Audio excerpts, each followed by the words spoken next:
Hello, everybody. Thank you so much for tuning in today.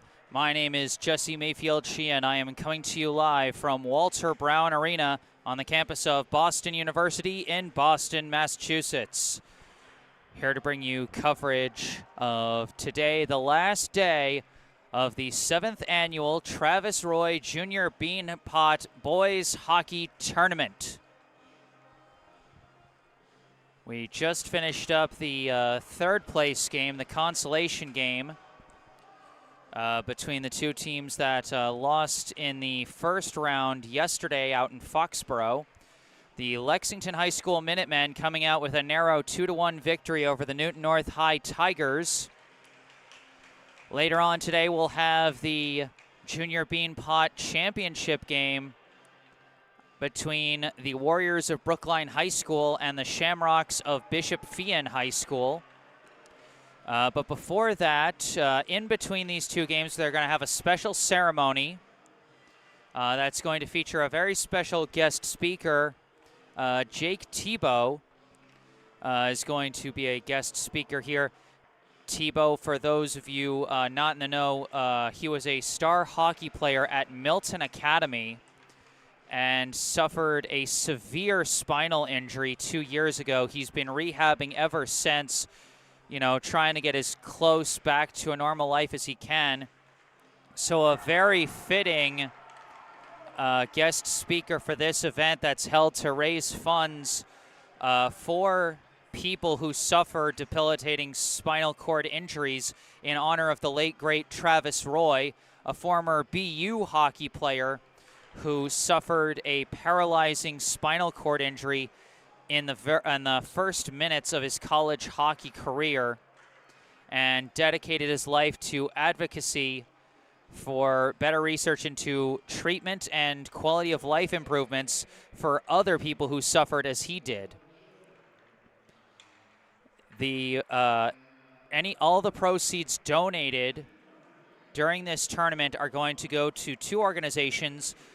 Journey Forward, an organization dedicated to bettering the lives of individuals with spinal cord injuries or disabilities through intense, specially designed exercise programs, and the Travis Roy Legacy Quality of Life Grant Program at SCI Boston, which provides much-needed adaptive equipment for paralyzed survivors of spinal cord injuries. SCI Boston's mission is to reach, support, inspire, and empower people living with paralysis to reach their goals and dreams. So, if you would like to donate to help out the cause, to help support people who have suffered from these devastating, in some cases paralyzing, spinal cord injuries through the work done by Journey Forward and the Travis Roy Legacy Quality of Life Grant Program at SCI Boston, you can check out the link in the description of this video where you can donate some money, and you can even donate in the name of your favorite team or even your favorite player as they track those. So you can make a donation in the name of your favorite player on any of these teams, or just in the name of your favorite team.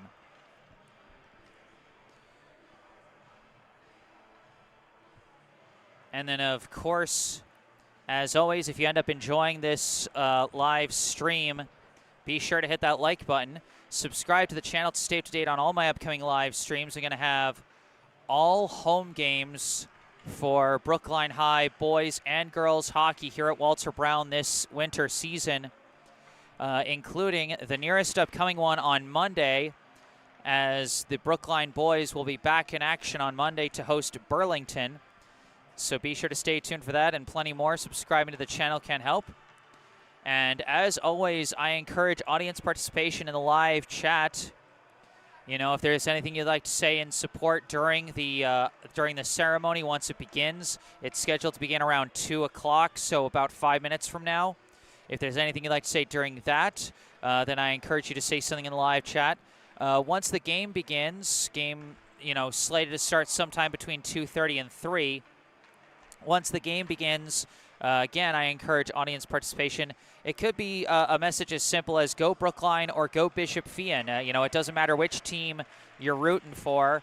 We always encourage audience participation, bringing the good vibes and supporting your favorite team in the live chat, regardless of which team you're rooting for. We also encourage people giving shout-outs to their favorite players. Maybe you're tuning in to watch a family member or a friend. You want to give them a shout-out. If you want to let us know where it is you're tuning in from, these online live streams can be watched all over the world. And so sometimes we get to hear about people tuning in from different states or even different countries. So that can be fun.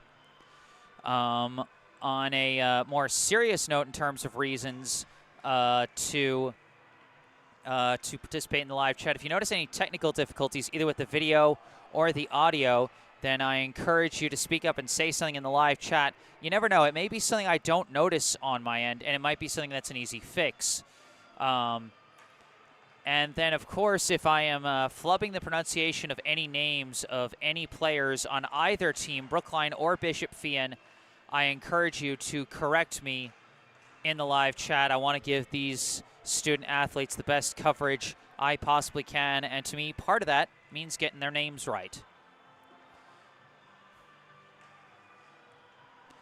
And heck, I'll just throw this out there as well. If you want to, you know, come on here and say, hey, I just donated such and such amount to help support, you go out and donate too. If you want to say something like that, then I encourage that too. Looking at the website so far, over $8,000 has been raised. I think this might be over 8,000 since the start of the tournament back in 2017, but I'm not entirely sure. It might be over 8,000. Yeah, I think that's correct. I think it's 8,000 since the tournament started back in 2017. The goal is to get to 10,000. Right now they're at $8,151.27. So I encourage folks to participate and donate. I myself, I donated part of the proceeds that I'm going to be paid for my coverage here. Just donated 1/3 of what I was going to be paid to cover the 2 games here as a simple way to give back for the opportunity to cover this great charity event. We're soon going to have the ceremony as the other 2 teams are coming out onto the ice. We see Feehan coming out on the ice in their green and gold jerseys. We see coming over in a wheelchair Jake Thibault. He's going to be our special guest speaker. So I'm actually going to turn off my personal mic, and I'm going to turn on my camera mic, which will be able to pick up the larger noise a little better. You don't need to be listening to me. This is all about the folks out on the ice during this ceremony. So you won't be hearing me again for a little while, but enjoy the ceremony, everybody. Enjoy the ceremony, everybody.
This year, we are raising money for the Travis Roy Volunteer Money Program in Seattle, Washington.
watching this. I want to thank the Curtin family for all their hard work since 2017. But there's one person that I really want to honor right now. I've gotten to know this person for the last couple of years, and he displays nothing but tremendous character.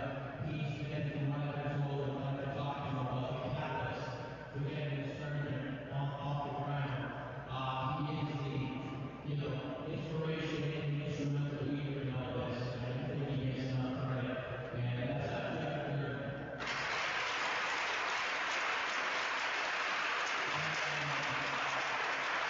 Maybe was getting the job there a little bit too late, and I didn't have the opportunity to coach David because, not only is he just a tremendous human being, he's a great hockey player, and his character is unmatched by anybody I've ever met at his age, and I wish him nothing but the best going forward. I'd like to bring his brother, Captain Will Curtin, up right now.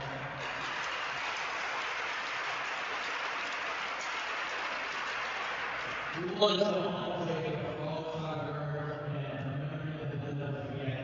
Uh, we wanted to incorporate a new style jersey to honor Travis Roy, run a little bit old school D Union with our colors, the blue BU stripes on the arms instead of the solid red band like it had been for years. And we wanted to give it to Jacob so that he'd always remember this tournament. The only regret that I have is the Travis Roy 24 patches will be worn on the chest and not come in time. But when they do come in, they will be sewn up on the jersey. And this is the new jersey that Brookline High School will wear at this tournament and other home games they choose. So, great to get that 24 on the chest.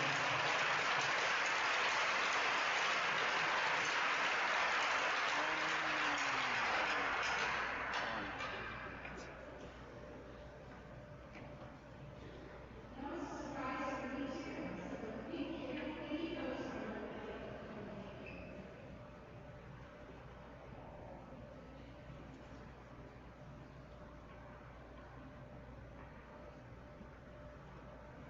Thank you.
Thank you, also you guys here today. Before I get into the impact of having these guys remaining, I think it's important to definitely again recognize what we learned. I talked about this a lot. I had the pleasure of listening to Travis speak at a hockey camp that when I was playing, and it stuck with me forever as well. Fortunately, I had the blessing of support that I can't even imagine I would never have in the situation I'm in. And one thing I always go back to is coming up in the elevator as a ball when I was in the hospital and seeing Brenda and Lee. And I remember that day forever. And they came and visited us in Spalding and LA around here. Fortunately, I think to meet a lot of people in my short 3 years as a spinal cord injured individual, and there are not two people that are more impactful than in my life. Other than my parents, there's anybody that I have met. So I think just another round of applause for them.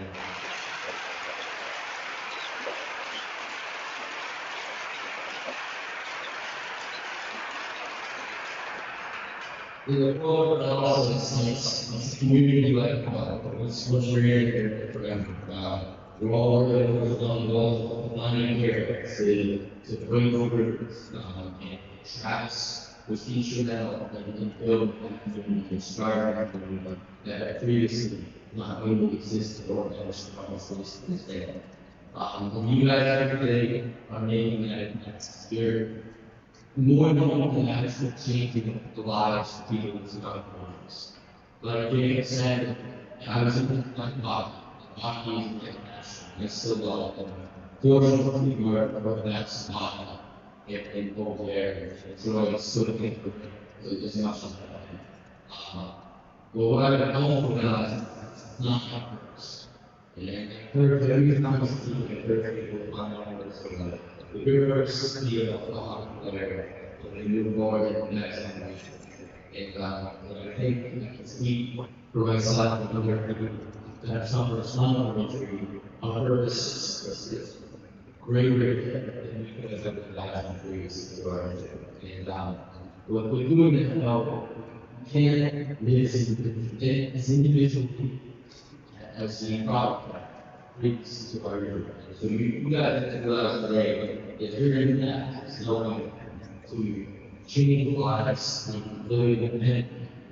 When you are injured in some country, unfortunately, you got a lot of that. The whole things getting there to God, thank God I did that and it's in my arms. And I'm able to live and be myself. Enough of my life, no apology, no life. Unfortunately, there's an instance where people are not as blessed, and you guys are helping change each and every single life of each one of us. And so I think about today, thank you guys for changing lives. There is no other community like our community. And I've been on both sides of it. I can speak for Bishop King, when AJ got injured, it all hit us hard. And we always said after that AJ and I would be working on together, but we do. And he's gonna, strive in life and live life because that's his mentality. And you guys stand up for him and for myself as well. And I'll forever be thankful for that, as well as all of you hustlers here today and you're changing lives. So thank you guys and good luck. Bishop Peter, Brookline.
All right, hello again, everybody. Back on the mic, I am Jesse Mayfield-Sheehan. That was a wonderful between game ceremony.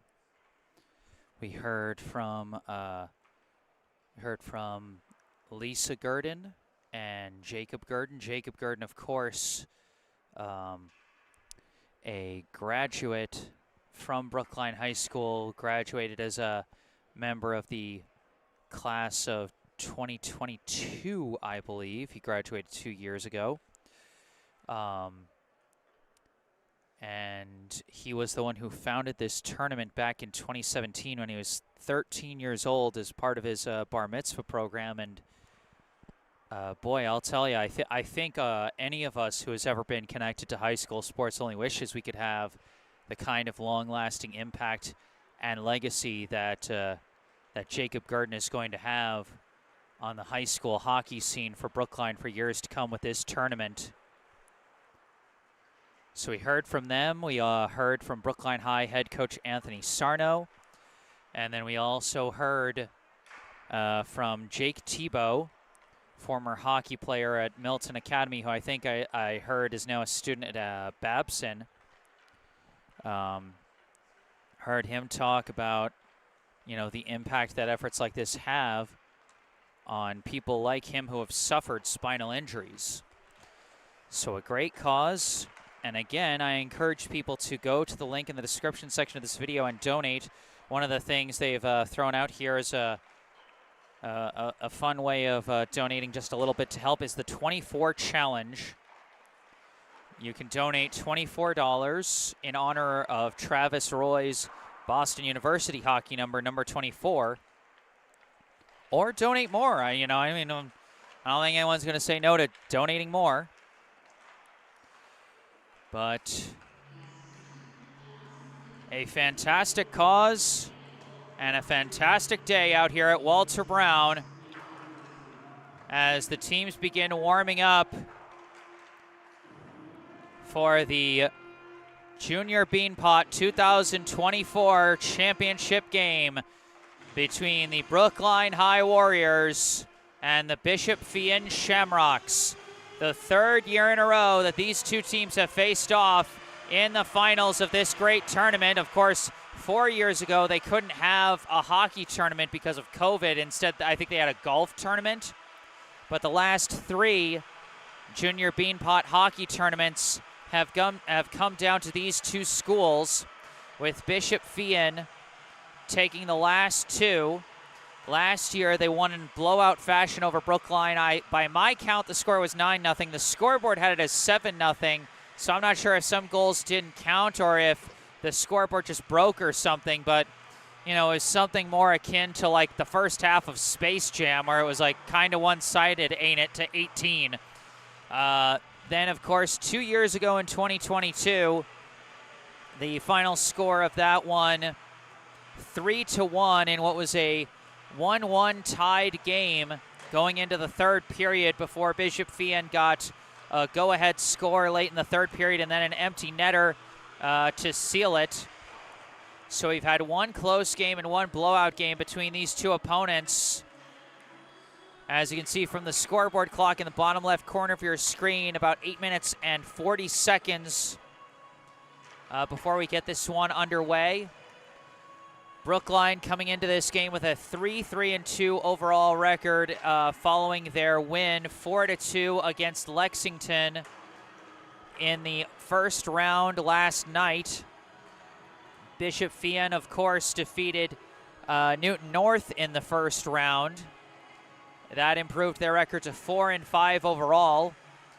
Of course, yesterday morning, before those games were played, the first power rankings from the MIAA came out for this winter season. And for Division I boys hockey, Brookline came in as the 37th ranked team in Division I. Bishop Feehan came in ranked 17th. So on paper, Bishop Feehan appears to be favored to repeat as champions once again. But Brookline's certainly not going to go down without a fight. And a very important fight for Brookline, as if they aren't, as A big upset win over Bishop Feehan here could drastically improve their spot in the power rankings, but also just as important is getting a win in the win column just for the overall win-loss record. As everyone knows, for the MIAA tournament structure, the top 32 teams in the power rankings make it to the state tournament, but then any team ranked lower than 32 can still make it into the dance as long as they have a 500 or better record. Right now, Brookline's record sits at 500. Bishop Feehan just below a 500 record, although their power ranking would currently be good enough to get them into the dance. But still, important potential game here.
So now with 4.5 minutes left on the pregame clock, let's take a look at the rosters for the two teams coming in today.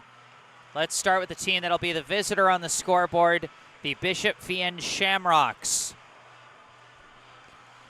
Going in order of jersey number for Bishop Feehan, first off we have a junior goalie, number 1, Logan Petrucci.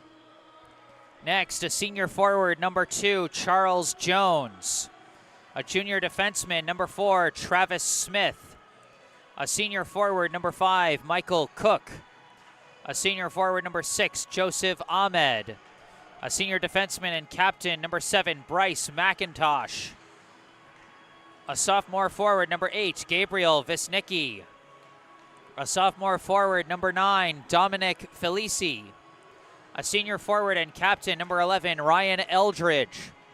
A senior forward, number 13, Matthew Cronin. A senior forward and captain, number 14, Brendan McNeil. A freshman defenseman, number 15, Cameron Harrison. A sophomore forward, number 16, Christopher Morrison. A senior forward, number 17, Aiden Casasa. A junior forward and defenseman, number 18, Joseph Wright. A sophomore defenseman, number 19, Cameron Sylvan. A sophomore defenseman, number 20, Thomas Bisarek. A sophomore defenseman, number 21, Luke Schell. A sophomore forward, number 23, Cameron Mora. A pair of goalies both listed at number 30, a sophomore, Dante Felici, and a freshman, Austin Trethaway. And a sophomore goalie, number 31, Easton Thaberge. Head coach of the Bishop Feehan boys hockey team is David Franzosa. So that's the roster for Bishop Feehan. Now let's move over to the left. Take a look at the roster for the home team on the scoreboard today, the Brookline High Warriors. Going in order of jersey number, once again, first off, we have a sophomore defenseman, number 2, Jack Herman. A freshman forward, number 3, Ricky Ace. A senior defenseman and captain, number 4, Noah Gurdon. A sophomore forward, number 6, Greg Aptekman. A junior forward, number 7, Connor Erdman. A senior forward, number 8, Tommy May. A junior forward, number 9, Max Guo. A junior forward, number 10, Jace Gungadarin. A senior forward, number 11, Seth Walpowitz. A senior forward and captain, number 12, Henry Ames. A junior forward and captain, number 13, Grady Ames. A sophomore forward, number 15, Aton Kat. A junior forward, number 16, Alex Lynn. A freshman defenseman, number 17, Jamison Young. A junior defenseman, number 18, Thomas O'Brien. A junior defenseman, number 19, Ryan Wilson. A sophomore forward, number 21, Owen Lacey. A junior defenseman, number 23, Dylan Katz. A junior goalie, number 30, Jack O'Connor. And a sophomore goalie, number 31, Craig Haas.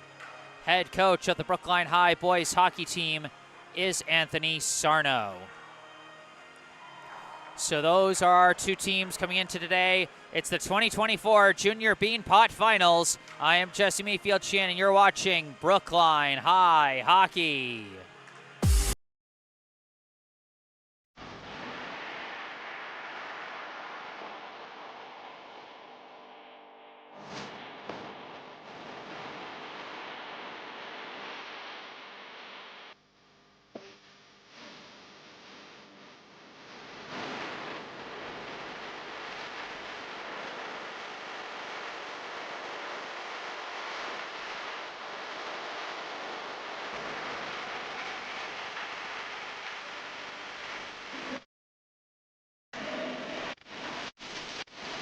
Goes back to Redding, long shot, deflects, Erdman puts it in! Whoa, approaching pass, redirected in! Grady Ames! Block recovered by Erdman, shot, juicy rebound, Henry Ames! It's an Ames family party out here at Walter Brown. Sharp's got a lane, Sharp approaching, Dukes, he couldn't get it up, it's stopped by O'Connor, it's a tie! Jack O'Connor comes up big, and Brookline holds on.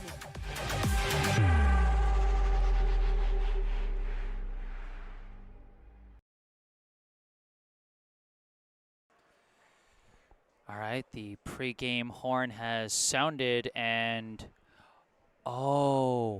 because they had the ceremony right after the consolation game between Newton North and Lexington, there wasn't any time for the Zamboni to go around. So now the Zamboni is going to take its laps around the ice before we get this game started. So very unique kind of day going on out here at Walter Brown. Excuse me. As you see over here on the right, the Zamboni going to be out soon.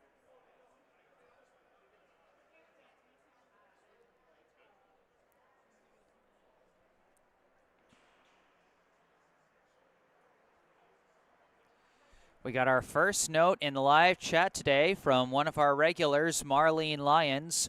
Good luck, Warriors. Go Dylan Katz, number 23, from Michigan.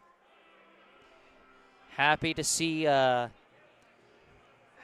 our regular members of the Michigan Dylan Katz fan club tuning in. Always love seeing you guys in live chat.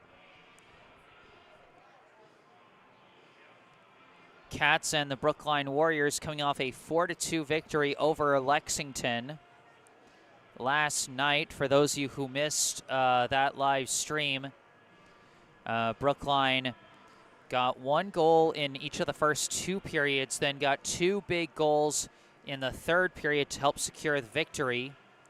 They got 1 goal each from Aton Cat, Grady Ames, Henry Ames, and Noah Gurdon. Cat also led the way in helpers with 2 assists is what I had. It was either 1 or 2. I'm pretty sure it was 2.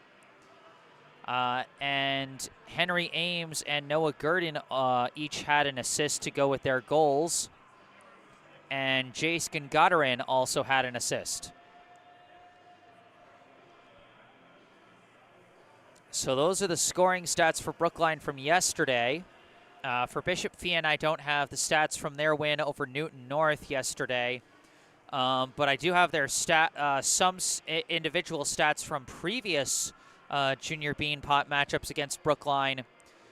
Fun fact, senior captain Brendan McNeil, the only returning goal scorer from last year's junior Beanpot finals. Despite 9 goals having been scored by the Shamrocks in that game, McNeil, the only one returning this year who scored last year. And he scored big. He had a hat trick against Brookline in that blowout win last year. And he also had a big assist in that 2022 final against Brookline. So McNeil's been big in this tournament for Bishop Feehan over the past couple of years. And then I mentioned for Bishop Feehan, number 20, Thomas Basarek. He's not a returning scorer from previous tournaments, but George Basarek, who I am guessing is Thomas's older brother, actually scored the go-ahead goal in the 2022 finals against Brookline. So there are some familiar names returning to this tournament on Bishop Feehan's side. And of course, for Brookline, the Gurdon family name continues to be called out in this tournament, founded by older brother Jacob Gurdon, as Noah Gurdon, now a senior captain on this Brookline team.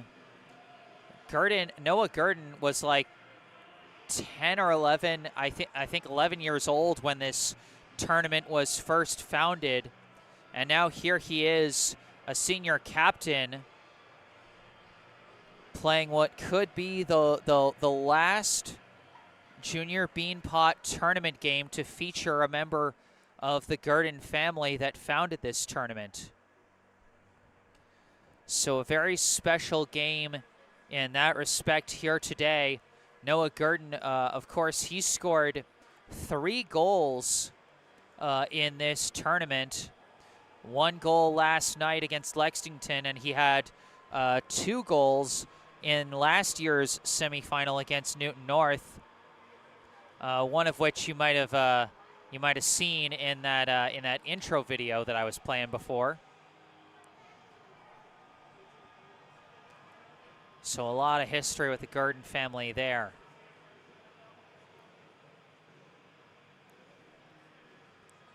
We got another note in the live chat.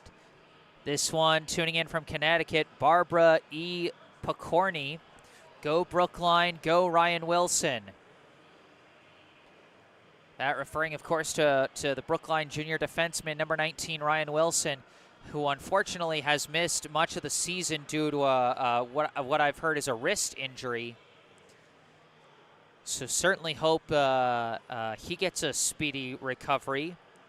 But at the very least, you know, if that injury keeps him out for the year, at the very least he still has his senior season left next year. So one way or another, it's not the end of his time in a Brookline hockey jersey.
We got another note in the live chat. We got our first Bishop-Feehan fan in the live chat. Judy Getch, go Shamrocks, and Aiden Casassa, number 17, watching from Florida. So boy, we already got a few different states participating here. I mean, hey, we got enough swing states accounted for. I think we could win an election with this group of fans we got going. You're welcome for the horrible political themed joke there. That was bad. But either way, like I said before, we appreciate fans bringing the good vibes and showing support for their favorite team and or players, regardless of who you're rooting for. You know, this is high school hockey. We got to have some fun out here. And today we're having some fun for a good cause, raising money to help fund Journey Forward and the Travis Roy Legacy Quality of Life Grant Program at SCI Boston. So far, just in this year alone, according to the website, the link of which you can find in the description section of this video, over $8,000 has already been raised this year. Obviously, that doesn't take into account the money that's going to be brought in from the silent auctions being done here at Walter Brown Arena today for items like autographed jerseys, and tickets to Bruins games, things like that.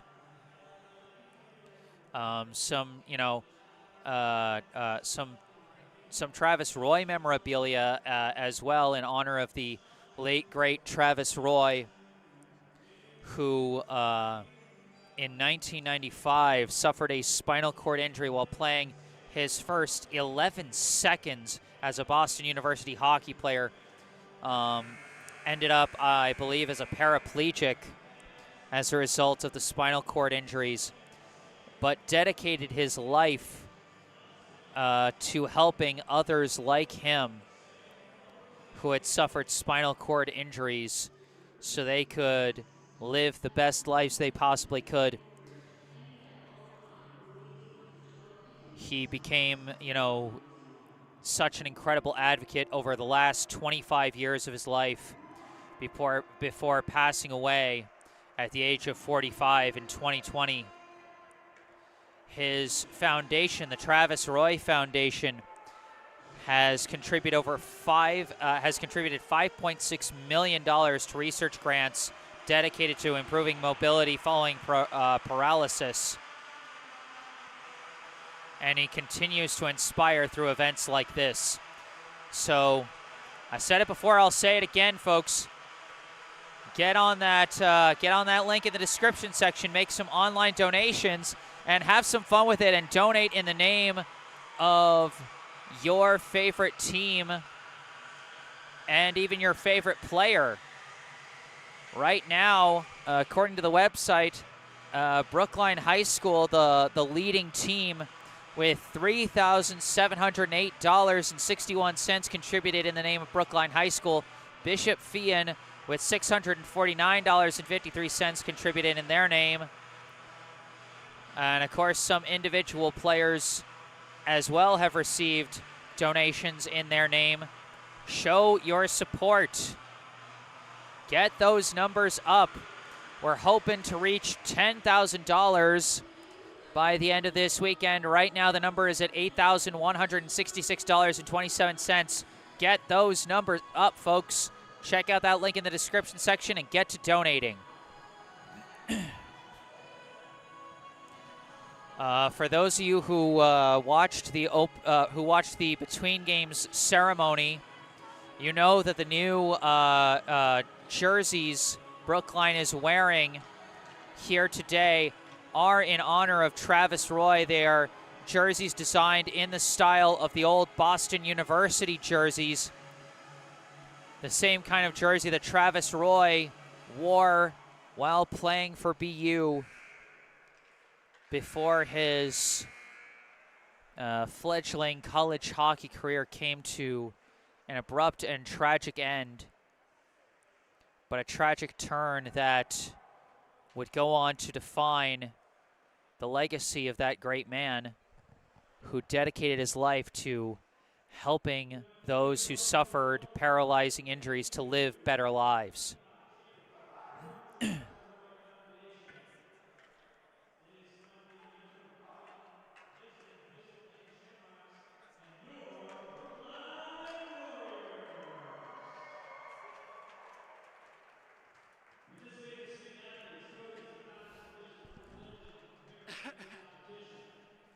competition, please show your appreciation by demonstrating good sportsmanship and respect for all in attendance. Ensure that your behaviors reflect the values which we identify with these student athletes. Assume responsibility for your behavior and the behavior of those around you. If you require assistance, please call upon an MIAA school or security official. And now for the starting lineup for the visiting Shamrocks. At left defense, senior captain number 7, Bryce McIntosh. First starter for Bishop Feehan, number 7, Bryce McIntosh. At right defense, sophomore number 19, Cam Sylvan. Number 19, Cameron Sylvan. Number 17, Aiden Casasa. I believe that's number 13, Matthew Cronin. Next is number 11, Ryan Eldridge. And in net, number 31, Easton Theberge. And now the starting lineup for your Brookline Warriors. At left defense, senior captain number 4, Noah Gurdon. First starter for Brookline, number 4, Noah Gurdon. Number 17, Jamison Young. Number 7, Connor Erdman.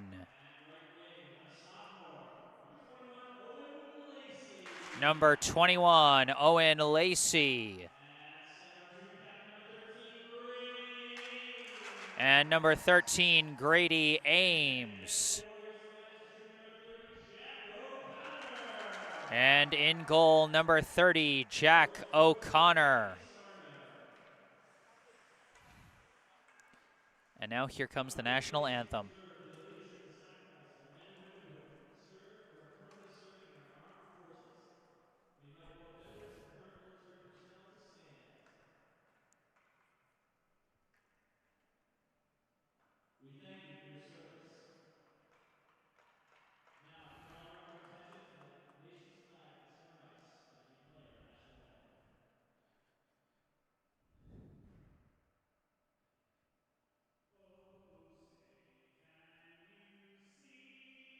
so gallantly streaming, and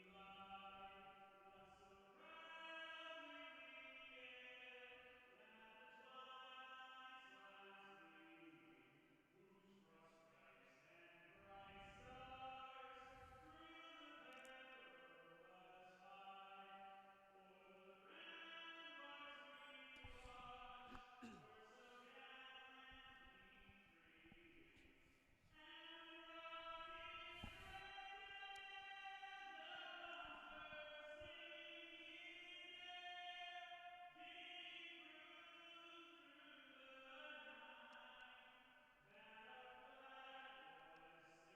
wave o'er the land of the free and the home of the brave?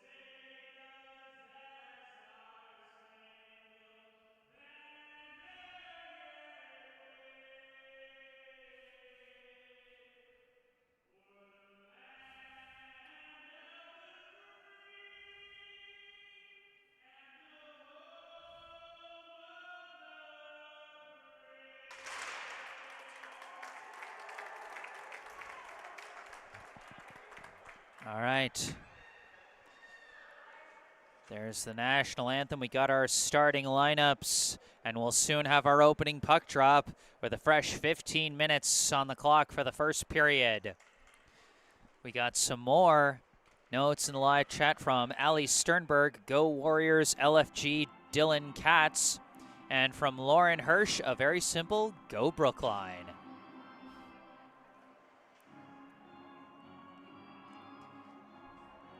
Folks, I'm going to make myself a broken record today and say go to that link in the description section of this video and donate to the Junior Beanpot Hockey Tournament fundraiser. Right now, the mark of amount raised is $8,166.27. I'm going to be refreshing that page as we go, see how high we get. So give me a reason to refresh. Get those numbers higher and higher as we start this game. Off the faceoff, Jace Gungarin carries it across the blue line. Shot is saved by Easton Thaberge. Connor Erdman sends it around, and a steal by Gungarin. Pass through, just missed. Connor Erdman in the slot. Brookline keeps it on the attack. Noah Gurdon pinned to the boards, and taking it around the back is number 11, Ryan Eldridge.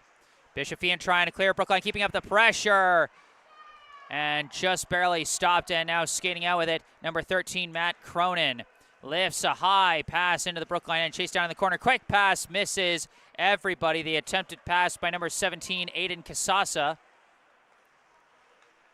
Now, another long pass goes off a stick. No icing as it went off the stick of number 8, Gabriel Visnicki. Now controlled by Dylan Katz. Pass far side, Eitan Kat gets it to the neutral zone, but it's stolen back by the Shamrocks. Sent off the boards and blocked, and that would have been an offsides. Brookline has to pull back as just barely gets a pass across into the neutral zone. Nice poke check by Thomas O'Brien. And now battling along the back, Max Guo taps it over to O'Brien, who passes it up to Eitan Kat, up to Henry Ames. Ames launches it into the Bishop Feehan end as Brookline commits to a line change. Off the boards, that is Visnicki skating with it. Visnicki picking up speed through the neutral zone, gets around a couple, sends it off a skate, and pushes it down to the back end. Couple players tangled up, sent off the boards by Greg Aptekman, but Herman couldn't collect it. It's pinned to the boards and collected by O'Brien. Sent around, misses Herman again. Long shot saved by Jack O'Connor as that one came off the stick of number 4, Travis Smith. Jack Herman skating with it, dumps it into the Bishop Feehan end as Brookline commits to a full change. Bishop Feehan skating on the counter pass, misses its target, and it slides just wide of the net for an icing. Bishop Feehan trying to say it went off the stick of Jack O'Connor, but I'm pretty sure it went past the red line first before it hit his stick, which is why it still counts as an icing. It was a nice idea. They were trying to get a pass up to number 6, Joseph Ahmed on the near side to take advantage of the line change, but just missed on the pass. Off the faceoff, Smith sends it off the boards, gets it to Ahmed. Ahmed pass up, battling through the neutral zone. Bishop Feehan manages to dump it in off the stick of number 2, Charles Jones. Gurdon collects it around the back for Brookline. Pass misses everybody. Taken back by Bishop Feehan and lifted into the Brookline end by number 7, Bryce McIntosh. Taken around the back by the Shamrocks. Coming around, shot is in! First goal of the game scored on the unexpected shot from Ryan Eldridge.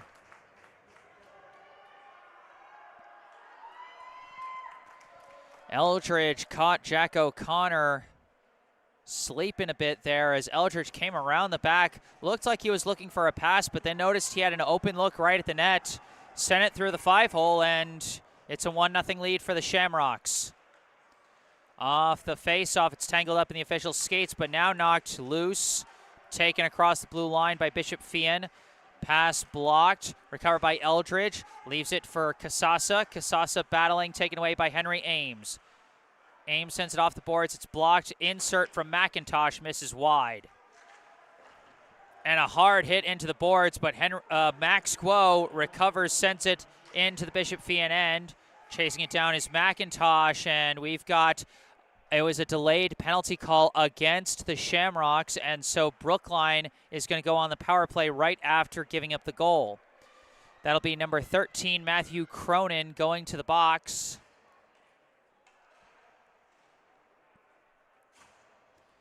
He'll be serving a 2-minute minor with 11:56 on the clock here in the first period. Off the faceoff, won by Brookline. Henry Ames sends it to the point to Noah Gurdon. Gurdon winds, fires, deflected wide. Rebound collected by Grady Ames, sends it around the back to Max Guo. Coming around, pass back to Henry Ames. Back to the point to Gurdon. Gurdon misses Henry Ames there. It's going to slide around the back. Pin to the boards. Knocked loose. Connor Erdman comes around the back with it. Erdman gives it to Grady Ames. Pass through. Max Guo trying to knock it in. Just missed. Barely wide. And it's cleared out as the Shamrocks commit to a full change, following the clear by, I believe, number 20, Thomas Basarek. Gurdon skating with it now as Brookline made a forward line change. Aton Cat gains the blue line pass, misses Owen Lacey. Jason Gagarin whips it, but it's turned aside by Theberge. Gagarin recovers, pass to Owen Lacey. Back to Gurdon at the point. Gurdon pass across to Grady Ames. Ames looking and just turned aside as he was trying to get that pass through. Good block by number 4, Travis Smith. Lacey lifts a backhander, knocked down behind the net. Off the boards, Grady Ames wraps it around. Smith going to chase after it and clear it. It's deflected by Noah Gurdon, but chasing after it. It's a breakaway chance. Kasasa missed. Saved by O'Connor. He's splayed out for that one to avoid disaster. Grady Ames forcing it through the neutral zone. It's taken back by Kasasa. Kasasa on a 2-on-1 rush. Stops pass, and a poke by Jack O'Connor takes it away, as again they prevent near disaster, that time from number 16, Christopher Morrison. 2 huge saves by Jack O'Connor, as just 5 seconds left on the penalty, as really Bishop Feehan got the better chances from that power play than Brookline did, as we are back at even strength. Pass across to Henry Ames, approaching shot blocked. Grady Ames sends a backhand pass through, could not jam it past the Burge.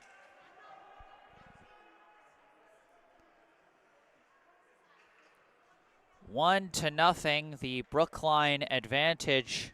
No, the Bishop Feehan advantage. Got to get my head on straight.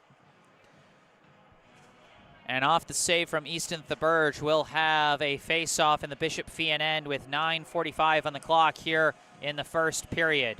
Shamrocks lead the Warriors 1-0. Off the face-off, it goes off the boards, and it's taken by Bishop Feehan. Visnicki skating with it, bringing the speed, but stopped by the defense, but it's stolen back, and a shot is saved by O'Connor. As backing up Visnicki on that one was number 16, Morrison.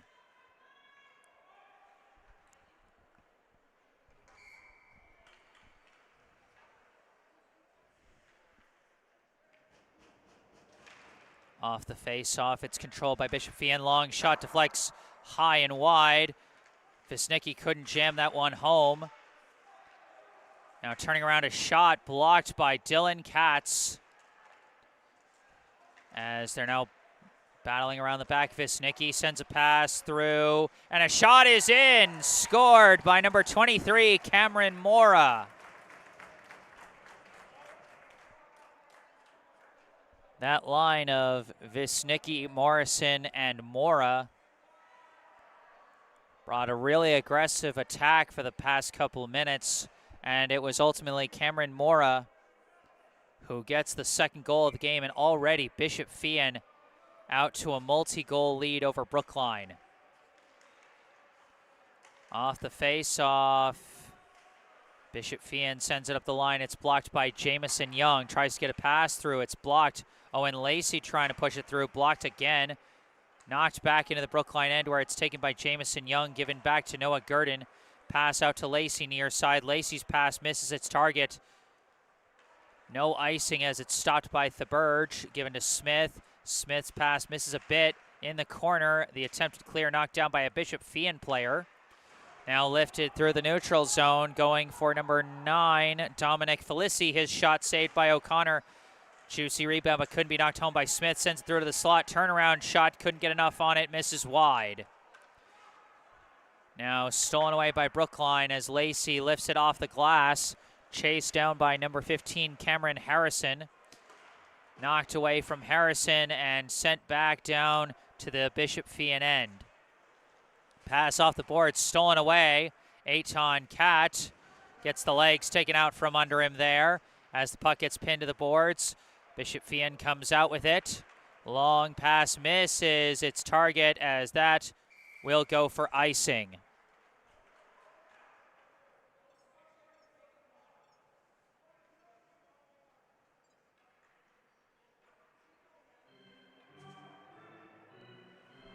This will be a Bishop-Feehan end face-off, 7:59 on the clock here in the first period. Shamrocks lead 2-0. Off the face-off, it's collected by Katz. Katz pass misses, almost recovered by Max Guo, but too much traffic. Guo skating along the boards, tries to wrap it around, but it's blocked, taken by Eldridge, sent around, and poked back to the corner. Eldridge recovers again. Eldridge's pass does get through. Pass gets away from Casasa. Katz sends it back into the Bishop-Feehan end, taken by number 21, Luke Schell. Pass deflects through, finds its target, Matthew Cronin. Cronin's pass poked away from Eldridge by Katz. Katz knocks him into the boards. Cronin trying to come around with it. Cronin looking, pass back to Schell. Schell launches one in, bouncing through and almost knocked back on the rebound, but turned aside by O'Connor. This one deflects over to the corner. Casasa sends it around the back. Eldridge gets it back to Casasa. Casasa tried to pass through, deflected, knocked back, taken back by the defensive line. Schell winds and fires, knocked down. Very dangerous chance, but Eldridge couldn't get his stick on it as Guo lifts it out to the neutral zone. Schell pass up, and they're trying to take advantage of a line change, and a hard defensive hit by Connor Erdman prevented the potential score by Cronin. Henry Ames gets a pass up, skating with it now is Erdman. Erdman lost control of the puck, but takes it back. Erdman approaching, shot, saved by Theberge. Couldn't get the stick on the potential putback. And now skating with it fast. Morrison sends it through the crease, and O'Connor forced to dive on it. As I think that was Visnicki who was right there trying to get his stick on it to knock it home, but could not.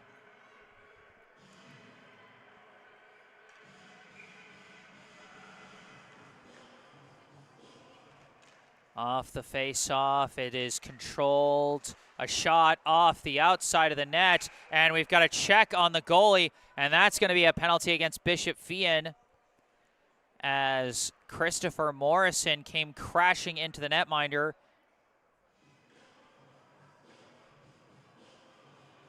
Unless, oh no, they simply called it dead.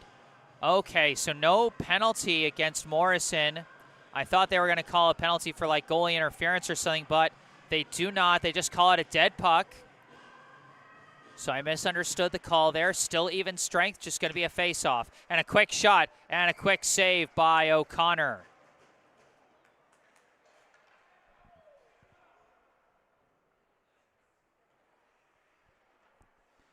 .6:06 on the clock.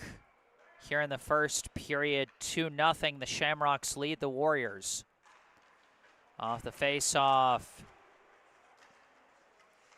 A pass gets through to the slot. Turning around, shooting was Mora. It's blocked. Mora recovers, though.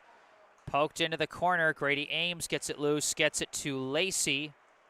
Lacey pass back to Gurdon, now back around to Lacey, but stolen away Visnicki. Visnicki coming around the back, looking. Pass blocked, and Lacey lifts it out to the neutral zone, but it's stolen back by Visnicki, blocked briefly by Young, but now Bishop-Feehan takes it back. Pass off the boards, does get up to Mora, poked away by Erdman, and Gurdon clears it out to the neutral zone. His pass misses Grady Ames, sent back to the Brookline end. Gurdon quickly sends it right back out. Owen Lacey dumps it into the Bishop-Feehan end as Brookline commits to a full change after a long defensive shift. Bishop-Feehan skating with it. It's launched into the Brookline end, and that will be an icing call as it was launched from behind center ice.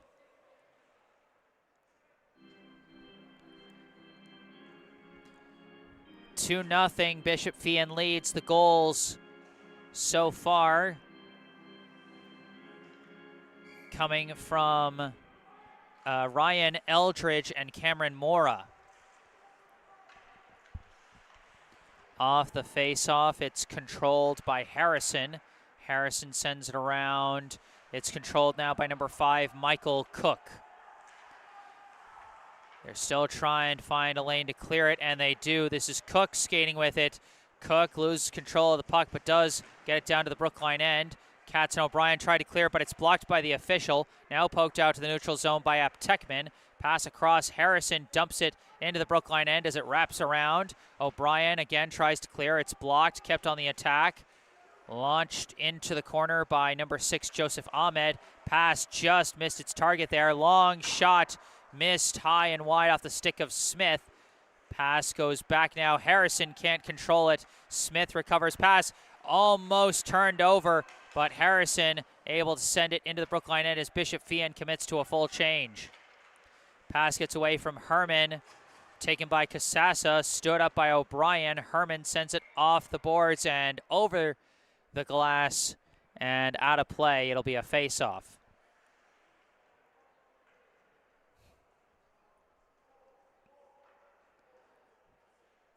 Once again, check out the description section of the video where you can find a link where you can donate to the Junior Beanpot fundraiser. Face off. Eldridge tried to get a pass. I think that went off the official as well. Brookline trying to clear, cannot. Taken back, but that shot intercepted by Gurdon. Gurdon skating through the neutral zone, gains the blue. Gurdon fakes out a defender approaching, whiffed on that one there, and the clear was blocked by Cat. And now we've got a whistle as Easton Theberge got knocked over. And the goal also got knocked off its post. So that is going to result in a dead puck and a face-off. Neutral zone face-off. And it's taken by Jamison Young. Tried to lift it into the Bishop Feehan end, but it was blocked, and now lifted into the Brookline end. Recovered by Casassa. Casassa coming around the back. Pass back to the point. Sent across. That shot blocked. Recovered by Guo. Guo trying to get past his man. It does get to the neutral zone, but it's taken back by the Shamrocks. Some nice weaving by Casassa. Casassa gains the blue line. Casassa pass misses. Eldridge knocked away, now sent around by McIntosh. Now taken back by Cronin. Cronin, pass intercepted by Gurdon. Gurdon tries to backhand it away, taken back by Cronin. Knocked loose again, kept on the attack by, I believe, number 19, Cam Sylvan. Around the boards, long insert from McIntosh, kicked aside by O'Connor. Despite the traffic, now pinned to the boards.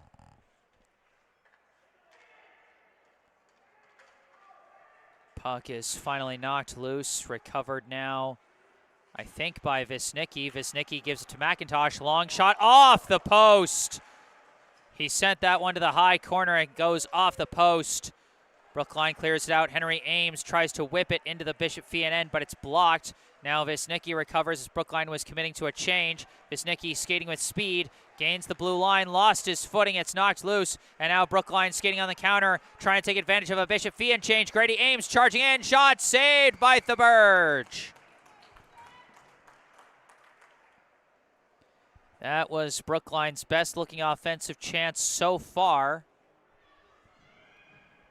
But Grady Ames had a very limited angle there, and it was covered well by Easton Theberge.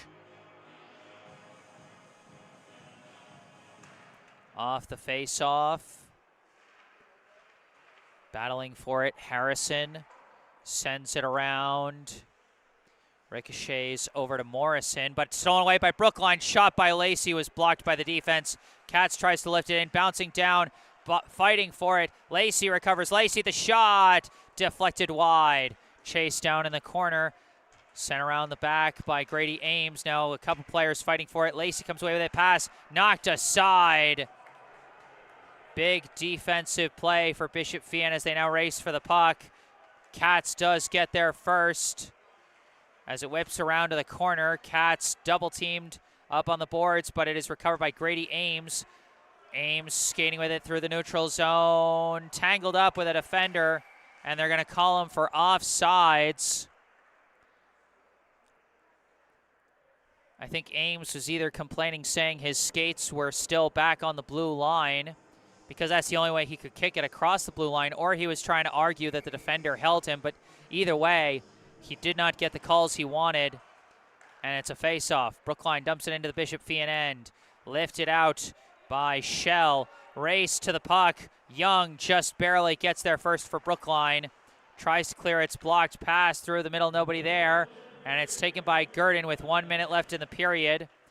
Gurdon tries to send it around the boards. And off the fight on the boards, Gurdon takes it himself.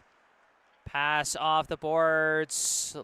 Some ricochets. Aton Cat gets it into the Bishop Feehan end. Shell couldn't corral it. And the attempted clear does get through to the neutral zone, just barely. Gurdon now gains the blue line, stopped by Shell, and Shell gets it out to the neutral zone. Henry Ames recovers, passes back to Young. Long pass gets away from its target. Recovered by Shell. Shell's hit deflected, and Brookline gets it back into the Bishop Feehan end. Coming in to take it is Max Guo. Approaching shot saved by Thaberge. Young recovers, shot saved by Thaberge. Brookline still trying to recover, but Bishop Feehan gets it out to the neutral zone. Kasasa, 2-on-1 rush. Kasasa shot saved by O'Connor. And he covers it up.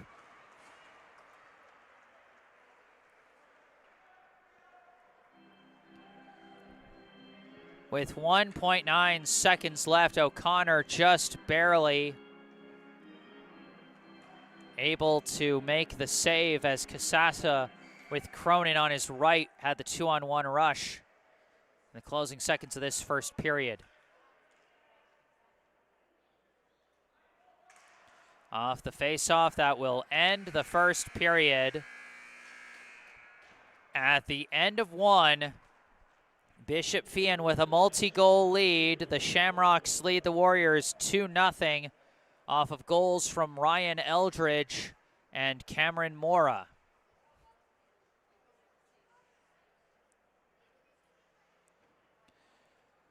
Once again, be sure to go to the link in the description section of the video and donate to the Junior Beanpot charity fundraiser to benefit Journey Forward and the Travis Roy Legacy Quality of Life Grant Program at SCI Boston. Both programs meant to benefit those who suffer spinal cord injuries.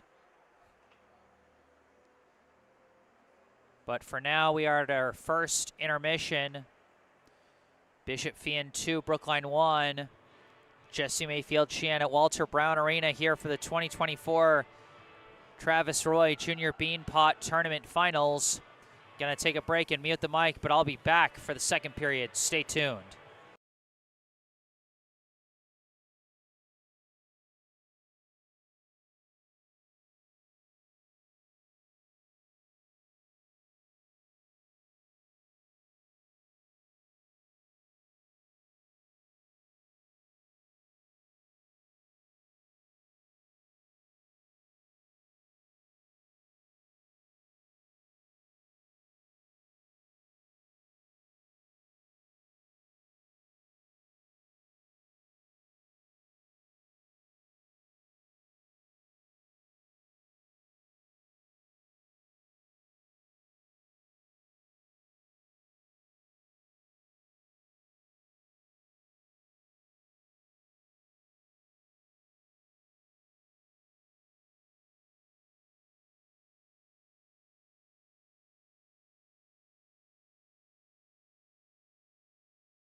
Hello again, everybody.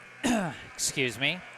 Back on the mic, I am Jesse Mayfield-Sheehan coming to you live from Walter Brown Arena on the campus of Boston University in Boston, Massachusetts. Here to bring you the 2024 Travis Roy Junior Beanpot Tournament Finals between the Brookline High Warriors and the Bishop Feehan Shamrocks. Bishop Feehan currently holding a 2-0 lead over Brookline off of goals from Ryan Eldridge and Cameron Mora.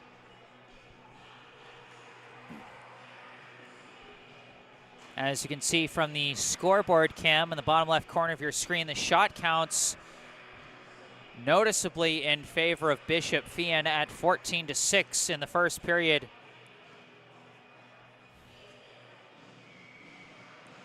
But, you know, Brookline has seen worse margins of shot differential and overcome those margins. But they're going to have to generate some higher quality chances at the net than what they got in the first period. Here we go, off the face-off. It goes back to Jamison Young, who backhands it into the neutral zone. It's launched back in by number 19, Cam Sylvan. Bishop Feehan on the attack, but it's knocked out of the slot by Noah Gurdon. Brookline quickly moving. Connor Erdman pass off the boards. Owen Lacey drives it into the Bishop Feehan end. Taken from around the back by Sylvan. Now back around by Aiden Casassa. Sylvan holding it. Pass up to Casassa. Casassa's pass knocked away by Grady Ames. Ames trying to take it away as Casassa recovers it, but he can't skate out. A long hit from Jamison Young, knocked down by Ames and recovered by Bryce McIntosh. Out to the neutral zone where it's taken by Gurdon. Lifted high, knocked down by Ryan Eldridge. Now Matt Cronin trying to fight for it, but it's knocked loose by Grady Ames.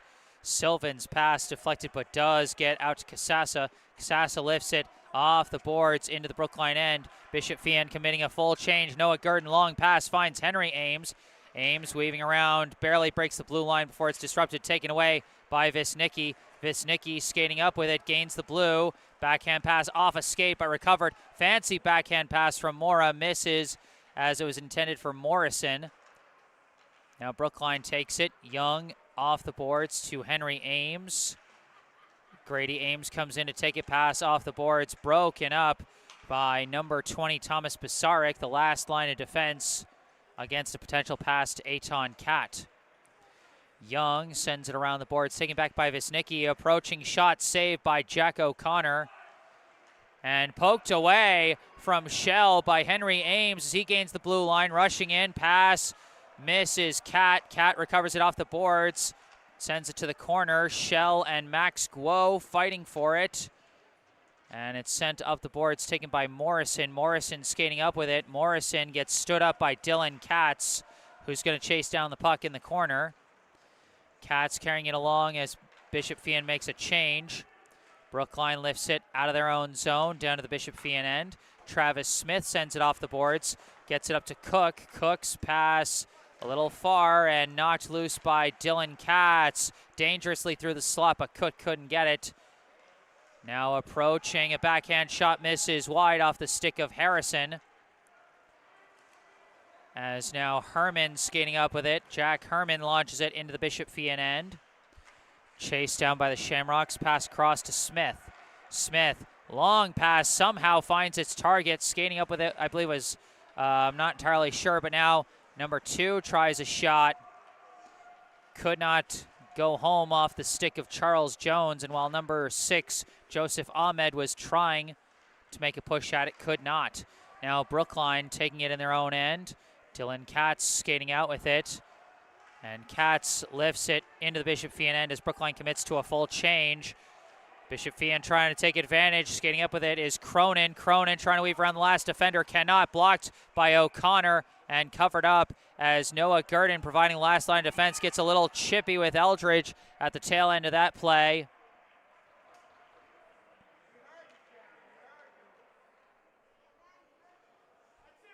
I mean, that's just kind of a thing that happens in hockey. Whenever things get close to the goalie, whether there's any malice or any, like, just the possibility of your goalie getting hit can sometimes set off defenseman in hockey. Attempted clear, blocked by McIntosh. Sent down to the back. Gurdon double teamed, but Grady Ames pass misses. A long shot from McIntosh, turned aside by O'Connor. Recovered by Casassa, back to McIntosh. Across, long shot from Sylvan, redirected, but redirected high off the stick of Eldridge. Now Casassa leaves it for Cronin. Cronin gets around one, but stopped by another, and we've got a whistle stoppage. Was that a delayed penalty on Brookline? Let's see if anyone heads to the box.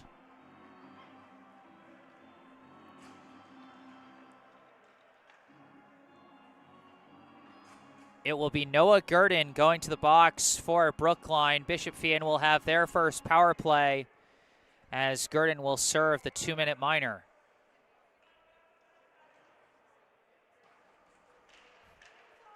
Off the face-off, it's wrapped around the boards. Chased down by Morrison, passed back to the point to Basaric.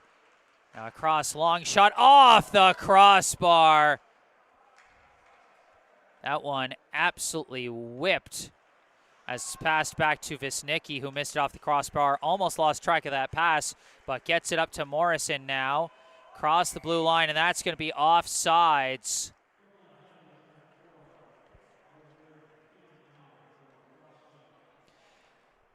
Gurdon in the box for a cross check, according to the PA announcer. And still 1:35 left on that penalty, as we'll have a neutral zone face-off off the offsides. And it's knocked out to the neutral zone. Sylvan sends it across to McIntosh. McIntosh, couple quick passes around the blue line. Eldridge knocked away from him, recovered by Cronin. Back to the point to Sylvan. Sylvan over to Casassa. Casassa back to the point to Sylvan. Sylvan down to Cronin. Cronin tried either a shot or a pass. Either way, it redirected off of Katz. Around the back, Katz lifts it, and the clear is blocked by Casassa, but the pass goes right to Grady Ames, who sends it up for Connor Erdman. Connor Erdman on the shorthand, rushing in, shot, missed, turned aside by Thaberge. Hard check into the boards. Erdman goes down hard, and that is going to send a Shamrock to the box.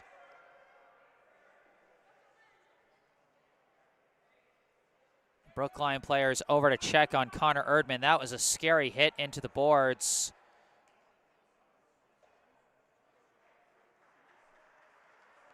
And Erdman is going to come off to probably get looked at, make sure he doesn't have a concussion or anything. And going into the box will be number 17, Aiden Casassa.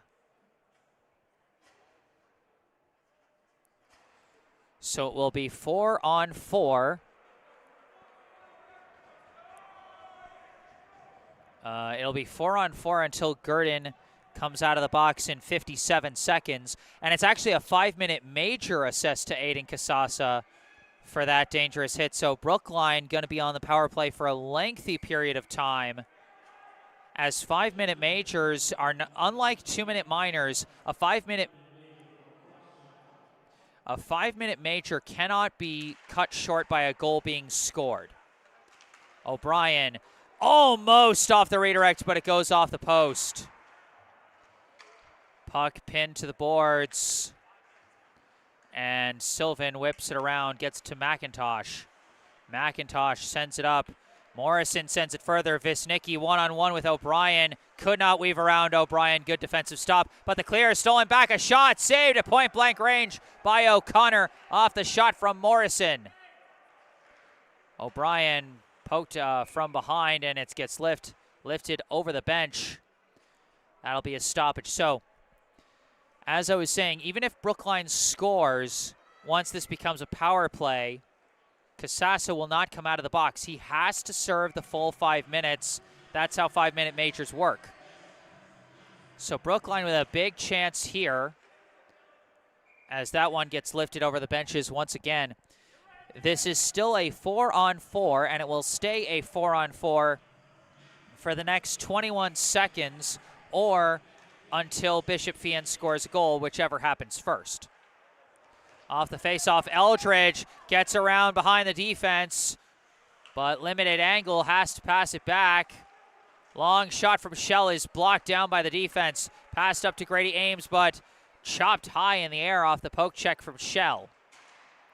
Pass misses Erdman out to the neutral zone. Basarek across to Shell. Gurdon out of the box.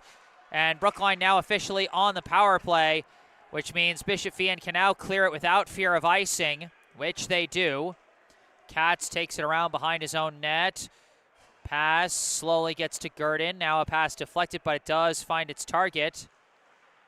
Sent into the Bishop Feehan end as the long clear is going to be stopped and covered up by O'Connor as Brookline was caught in the middle of a line change. So it'll be a power play for Brookline for the next 3 minutes and 35 seconds as Casassa serves the rest of his 5-minute major.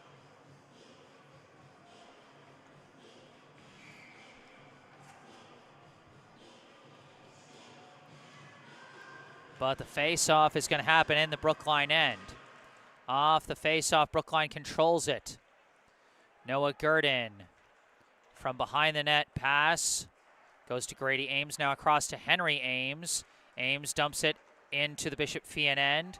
Travis Smith in the corner gets double-teamed. Brookline trying to come out with it. Smith killing some clock, but Grady Ames does come around the back with it.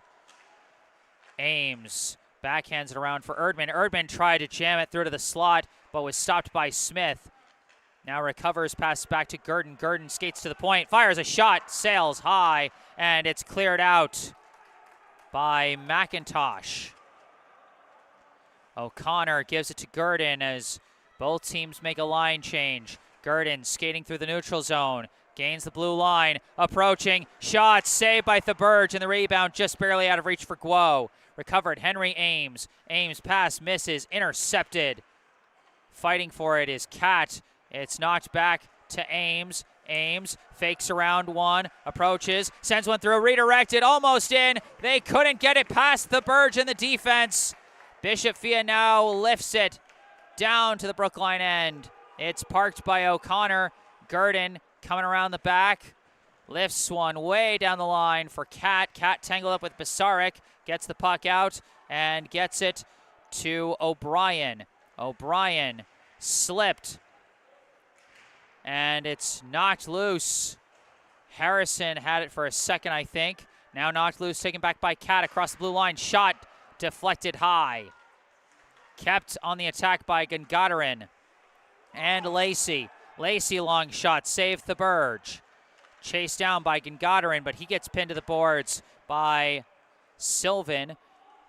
Clear blocked by Katz. Approaching shot, saved by Thaberge. Still a minute and a half left on the power play, but Bishop Feehan with another strong PK outing. As even staring down the 5-minute major, they have not surrendered a goal to Brookline yet.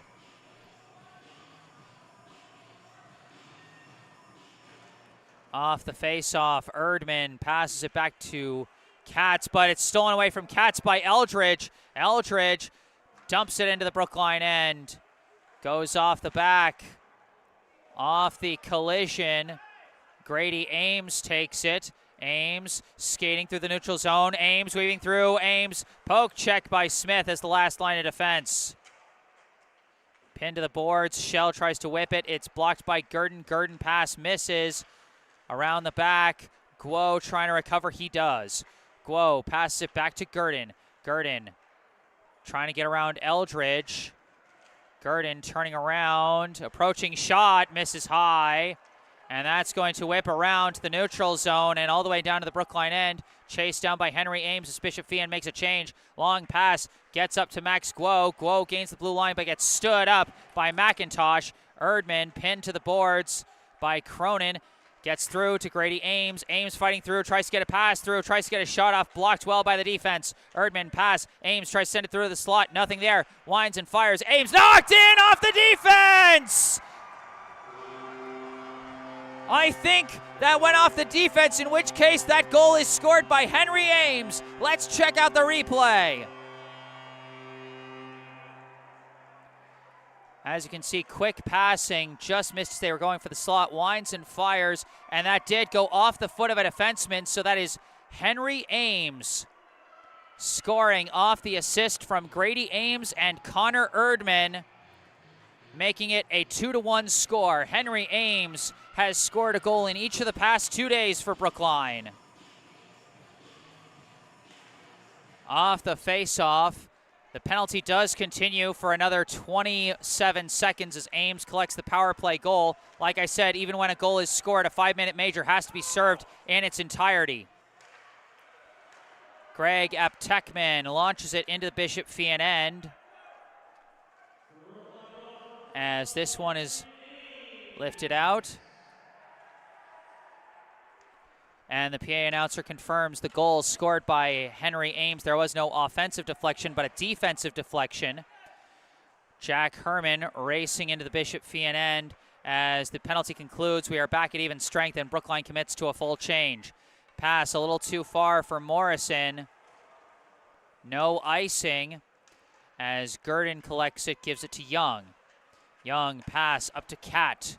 Cat racing by himself across the blue line. His defender falls but trips him. And that's going to send another Shamrock to the box. An unfortunate turn of fate for the Shamrocks. Clearly no malintent there. Number 15, Cameron Harrison, just slipped and fell. And as a result, his stick tripped up Aton Cat. But I mean, penalties are not based off of the player's intent. They're based off the action. And the action was that he tripped him. So that'll be a 2-minute minor. Another power play for Brookline quickly after the last one ended. And a high clear goes over the benches. And so Harrison will serve that 2-minute minor. 4:28 on the clock here in the second period. Brookline hoping they can take advantage and tie things up here in the second. Off the face-off, McIntosh sends it around. Smith whiffs on the clear attempt. It's knocked back to Henry Ames. Pass across, gets to Gurdon. Gurdon turns around. He gets tripped, but no call. Gurdon recovers. Pass to Grady Ames, knocked away. And now a potential odd man rush for the Shamrocks on the shorthand. Casasa approaching shot, missed it wide. That looked like it was going to sneak in on the near side, but it missed wide. Now Brookline going back the other way. Grady Ames, pass back, shot, redirected, turned aside, saved by Thaberge. And Bishop Feehan wanted a call for a player crashing into the net. But I think the officials said that he was forced in by the defense. Noah Gurdon trying to fight through, but cannot. It was very similar to when Bishop Feehan player crashed into the goalie of Brookline in the first period. A pass through, and the backhander misses wide. Thomas O'Brien with it in the corner, gets pinned to the boards. Connor Erdman trying to get around the official to get it. He gets pinned by Sylvan. Eldridge lifts it out down to the Brookline end where it's blocked by O'Connor and left for Katz. 30 seconds left on the power play as Shell lifts that one out to the neutral zone. Brookline resets. Gungadarin across to Katz. Katz forward, and it's whipped around by Thomas O'Brien and going to be covered up by Thaberge. 22 seconds left on the penalty for Harrison.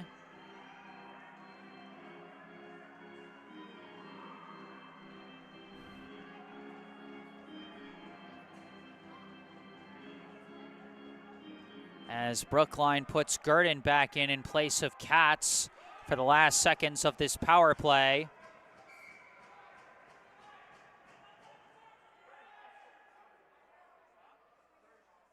Face off, knocked back to Gurdon. Gurdon fires one in and it scores!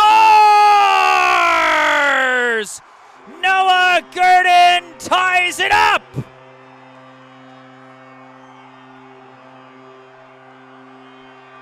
Back-to-back power play goals for Brookline as Noah Gurdon, off an assist from Aton Cat and Jace Gungadarin, scores his second goal in as many days and scores a tying goal in, as I said before, the last junior Beanpot game to feature a Gurdon player. What an exciting game this has turned into. All tied up at 2 apiece. Brookline taking advantage on special teams to connect on 2 power play goals. Henry Ames and Noah Gurdon, both on long shots through traffic where they just got the lucky deflection.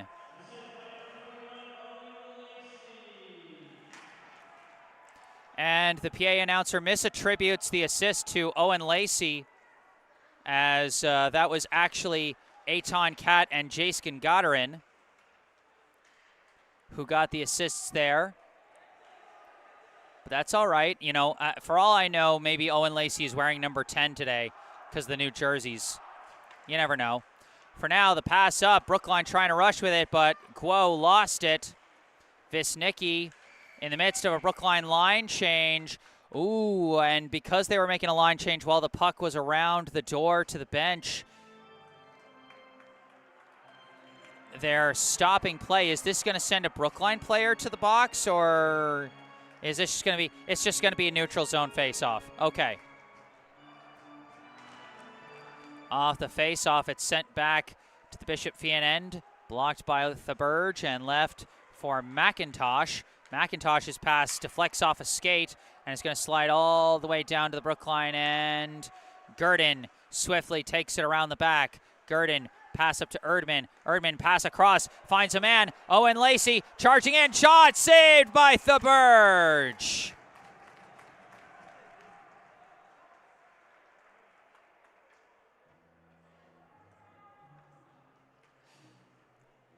We got some more notes in the live chat from Joanna Frick, Go Brookline, watching in Las Vegas, Nevada.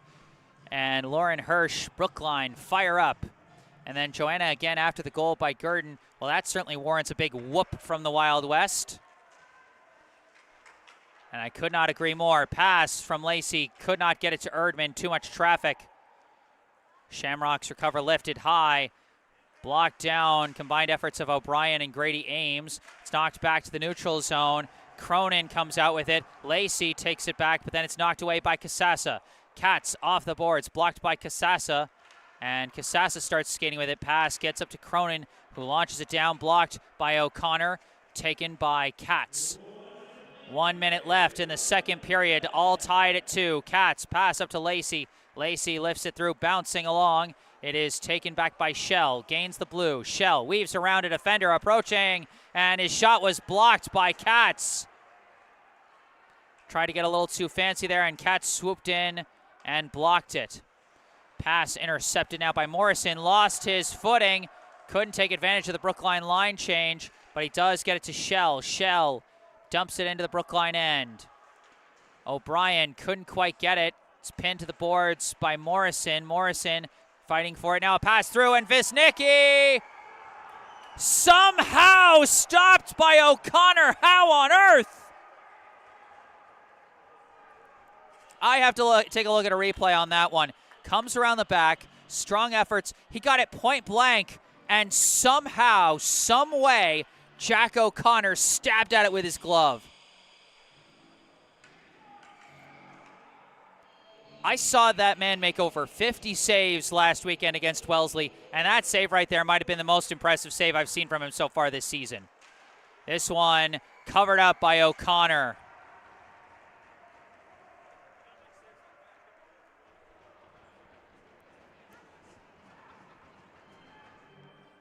.6 seconds left here in the second period, still tied at 2.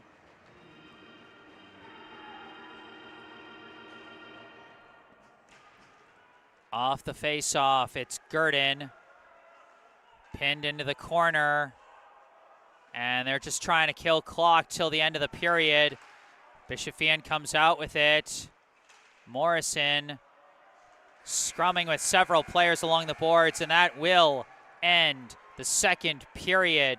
And what a period it was. Brookline with 2 power play goals scored by Henry Ames and Noah Gurdon. Henry Ames's goal assisted by Grady Ames and Connor Erdman. Noah Gurdon's goal assisted by Eitan Kat and Jace Gungadarin. And that ties it up at 2. And of course, in the closing seconds, Bishop Feehan nearly scoring as Gabriel Visnicki had what looked to be a surefire chance of the net. But Jack O'Connor comes up with another save for the ages. Some more notes in the live chat from 84 CJ7. Feehan, keep up the pressure. You're on your way to another championship. And if Bishop Feehan wins, this would be their third straight year winning the Junior Beanpot Hockey Tournament. But right now, Brookline has fought them to a tie, and the Warriors hoping to take back the trophy on their home ice. And then Brookline Warriors baseball tuning in. What a save. Let's go Brookline. Happy to see other members of the Brookline athletics community tuning in to support their fellow Warriors. Once again, folks, check out the description section of the video where you can find a link to donate to the Junior Beanpot fundraiser to help support those with spinal cord injuries. Second intermission, Brookline 2, Bishop Feehan 2. I am Jesse Mayfield-Sheehan at Walter Brown Arena. Gonna take a break and mute the mic, but I will be back for the third and final period of regulation, so don't go away.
Hello again, everybody. Back on the mic, I am Jesse Mayfield-Sheehan, coming to you live from Walter Brown Arena on the campus of Boston University in Boston, Massachusetts, to bring you the third and final period of regulation here at the 2024 Travis Roy Junior Beanpot Hockey Tournament Finals between the Brookline High Warriors and the Bishop Feehan High School Shamrocks.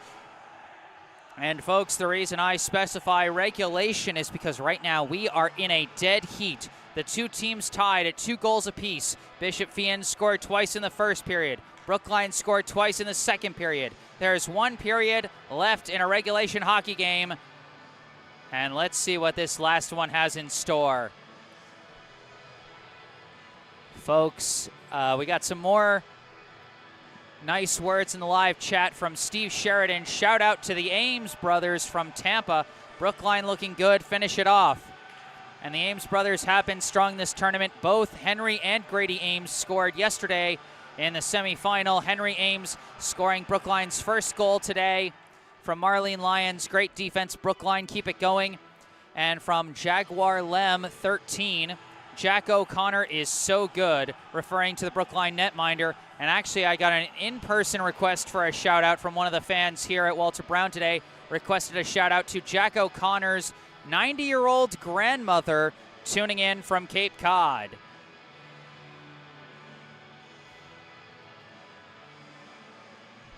And, of course, O'Connor had a save for the ages at the end of that second period to preserve the tie. But, of course, you can't count out either team in this game, as we do have some Bishop Feehan fans in the live chat as well. From Judy Getch, go Shamrocks. And like I always say, I don't care who you're rooting for, bring the noise for your favorite team and your favorite players in the live chat. This is high school hockey. We want to have fun here. We want to show support for the kids. Make some noise. I don't care if you're watching this in person or on the stream. Get excited. The third period is here. Bishop Feehan trying to push it into the Brookline end, and they do. Wraps around the boards. Aiden Casasa gets there first, pinned to the boards by Jamison Young. It's knocked loose around the other corner.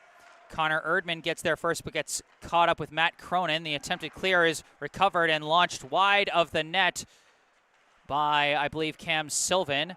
Around the boards taken by Erdman. Erdman lifts a high pass. It's deflected by Casasa, but Owen Lacey manages to push it into the Bishop Feehan end. Bryce McIntosh pass misses everybody, and that will go for icing.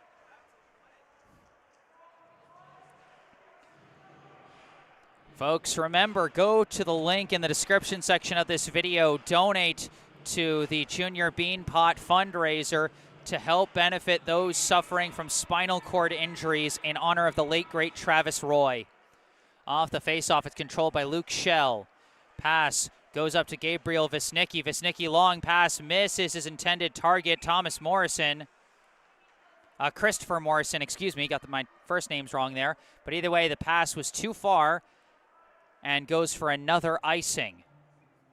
So we'll have another face-off in the Bishop Feehan end.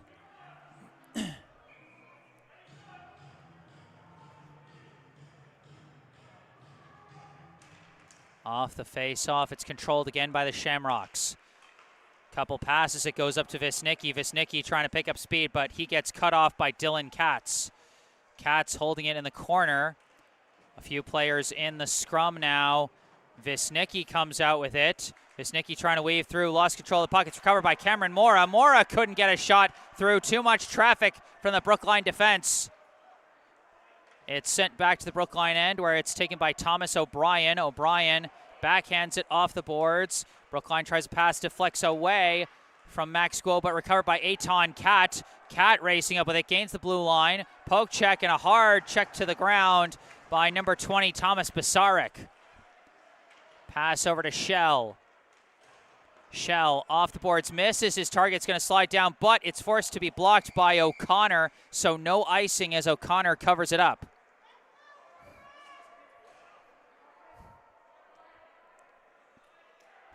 It'll now be a face-off in the Brookline end.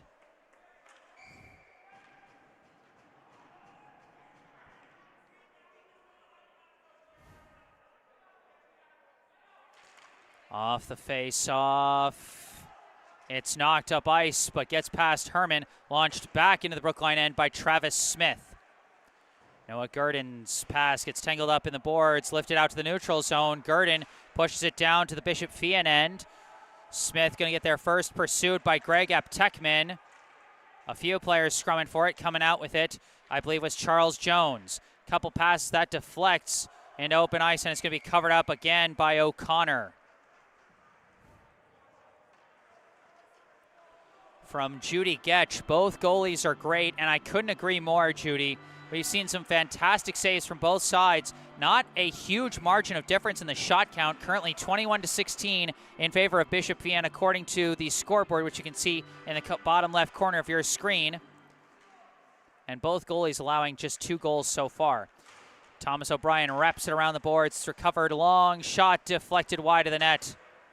O'Brien sends it around, taken by Cronin. Cronin sends pass through, kicked aside by Katz. That one just missed Eldridge.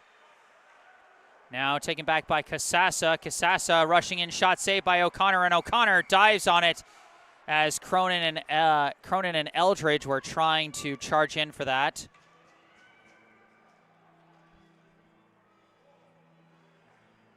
That forward line of Eldridge, Cronin, and Kasasa has been bringing a lot of noise for Bishop-Feehan so far today.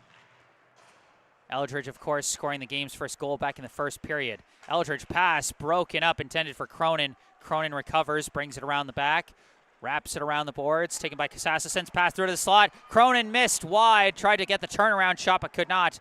Kat sends it off the boards. It's knocked right back in by Basarek. Taken around the back by Gurdon, lost his footing up against the boards, and coming out with it, the Shamrocks. Cronin trying to get a pass off, too much traffic. And it's kept on the attack by Shell, goes down to the corner. Cronin approaching around the back as Bishop-Feehan makes a line change. Now Brookline brings it out to the neutral zone. Kat skating with it, stopped by the skates of Basarek. Lifted down to the Bishop-Feehan end, and it was from behind center ice, so that will be icing.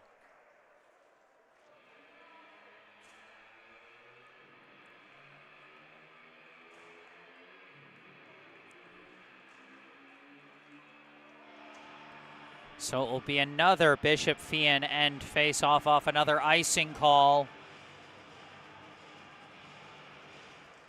Off the face-off. Erdman tried to whip a shot but couldn't. Now he recovers the puck, pass through. Grady Ames couldn't get a shot off, too much traffic. And the loose puck ultimately covered up by Easton Theberge. A little bit of pushing and shoving after the play. We saw this going the other way a little bit in one play back in the second period. And like I said back then, this is just an instinct that hockey players have. When an opponent gets within inches of their goalie, they're going to shove him over regardless of whether he's hitting him or not. You just don't want to take that chance. Erdman whips a shot, saved by Theberge. Now Visnicki skating up with it, pass, turned aside, knocked through the neutral zone, and Erdman pushes it into the Bishop-Feehan end. Harrison chasing after it. He wraps it around the boards. Visnicki wraps it around the other way. Smith takes it around the back. Pass, finds his man. Skating up with it, a pass leading for Mora, coming from Morrison. Mora battling with Katz, sends it around for Morrison. Morrison skating out of the corner. Knocked loose, but recovered by Visnicki. Visnicki, a shot saved by O'Connor. Harrison, pass back, gets it to Smith. Smith launches it to the corner. Mora takes it around the back. Poked loose by Katz, taken by Grady Ames. Pass to the far side boards. Hard check by Smith. And Visnicki knocks it over to Smith. Smith backhands it high off the back.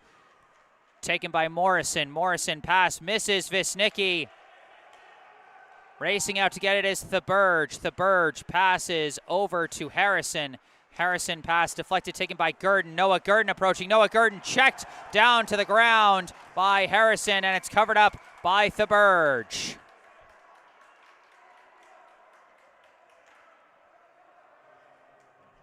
Strong physical play from both defenses today.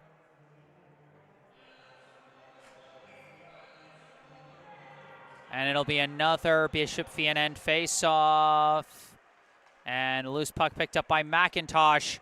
McIntosh, a 4-on-2 rush, gains the blue line. Pass misses everyone in the slot. And a hard check, dangerously close to the boards, but no call. Has sent off the glass, chasing after it. Gungadarin tried to dive for it, but couldn't get enough of his stick on it as it's taken back by Sylvan. McIntosh across to Sylvan. Sylvan long pass, deflected, no icing.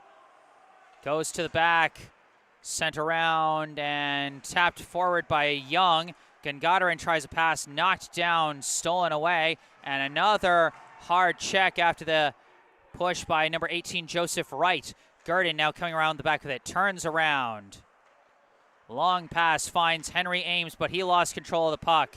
Taken back by Wright. Wright sends it forward, and it's going to be covered up by O'Connor. Now, that's always the thing. Whenever I watch hockey, it's like one thing for me to say, oh, you gotta get your stick on that puck. You got to be able to carry it. But then sometimes the ice just like, no, you're not. And it's like, well, what do you do then? Off the face-off, shot from Feehan, knocked down by the defense. Now a shot. Oh, it was dangerously around the crease. O'Connor still on his stomach here as Feehan trying to attack. O'Connor back on his feet as Brookline recovers it defensively.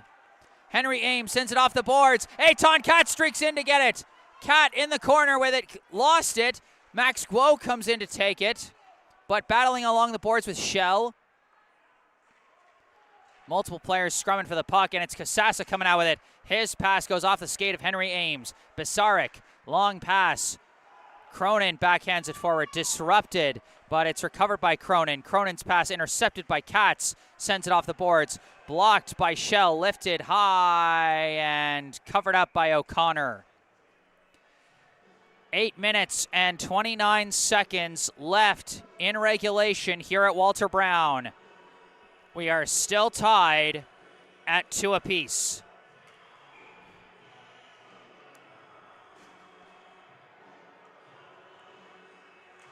Face-off controlled by Gurdon. Gurdon wraps it around the boards for Erdman. Erdman whiffs on a pass, now misses a pass as it goes through the legs. Chasing after it is Harrison. Harrison getting tangled up with Lacey, but coming in and taking it was Mora, but Grady Ames in pursuit. Now Connor Erdman collides with Travis Smith, scrumming against the boards. Erdman kicks it over to Lacey. Now Lacey has it pinned to the boards. 4 players in the scrum. Coming out with it are the Shamrocks. Lifted high, knocked down by Young, and we got a whistle.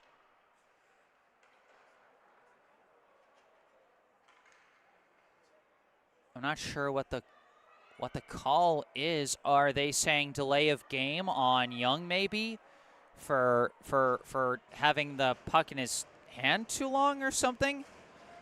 Whatever they're calling, it's going to be a Feehan end face-off. It's not a power play. There's nobody in the box. But it will be a Brookline end face-off. Off that face-off, it's sent to the back. Taken by Young. Young wraps it around, chasing after it. Visnicki. Visnicki cutting in shot. He scores! Gabriel Visnicki with a laser, and the Shamrocks take the lead. Visnicki had been bringing the speed all game long for the Shamrocks. He'd been denied on a number of big chances, but that time sent it top shelf far side and found the back of the net as Feehan takes a 3-2 lead here in the third period. Now picking up speed, this is Cook. Cook's shot saved by O'Connor. O'Brien sends it off the boards. Cat tries to clear it, but it's blocked. Sent back towards the net, turned aside by O'Connor. Katz sends it around. Knocked back. Katz sends it over to Cat. Cat's pass intercepted by number 6, Ahmed. Now a shot directed high and over the bar. Cat clears it out, but that's going to go for icing.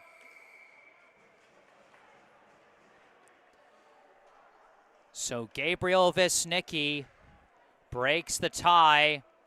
Feehan trying to three-peat here at the Travis Roy Jr. Beanpot.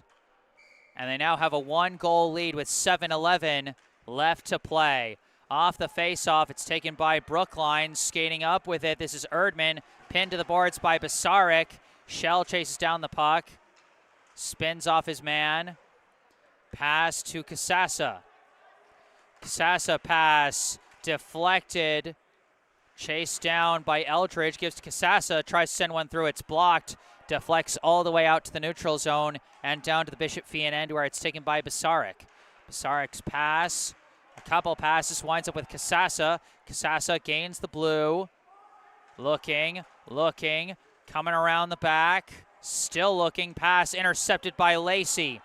Lacey taking it back the other way. Dumps it into the Bishop-Feehan end as Brookline makes a line change. Shell poked at from behind. Lacey takes it, pushes it through to Henry Ames. Ames weaves around one. Backhand pass intercepted by Shell. Shell back the other way. Pass up, finds his man. Shot by Cronin, blocked by O'Brien. Pinned to the boards now. O'Brien lost his footing as it's still pinned to the boards. And it finally is knocked out, but recovered by the Shamrocks. Pass intercepted by Gungadarin. Jace Gungadarin racing up with it, gains the blue line. Fighting into the corner. Pinned up against the boards. Again, he kicks it out. Mora tries to push forward, but it's knocked away. Gets back to Katz. Katz shot well high. Off the ricochet, Gurdon weaves around, sends a pass through, but it's too much traffic.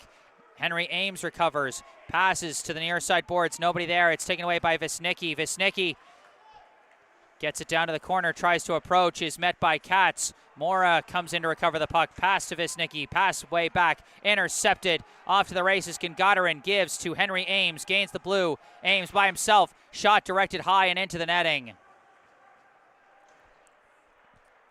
5:11 on the clock now. Bishop-Feehan with a 3-2 lead over Brookline here in the Junior Beanpot Finals.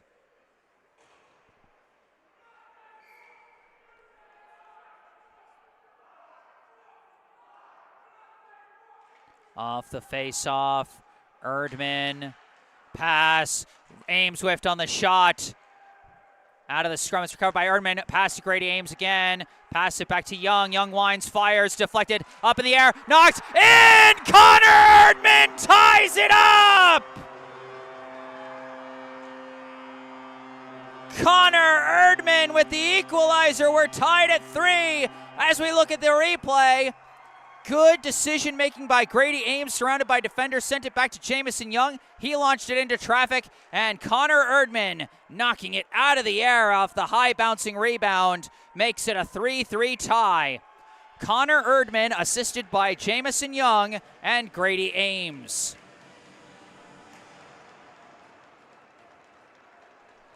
Once again, it's anyone's game with less than 5 minutes left to play here in the third. Off the face-off. Knocked back and forth. It is in the Brookline end, and a long shot covered up by O'Connor.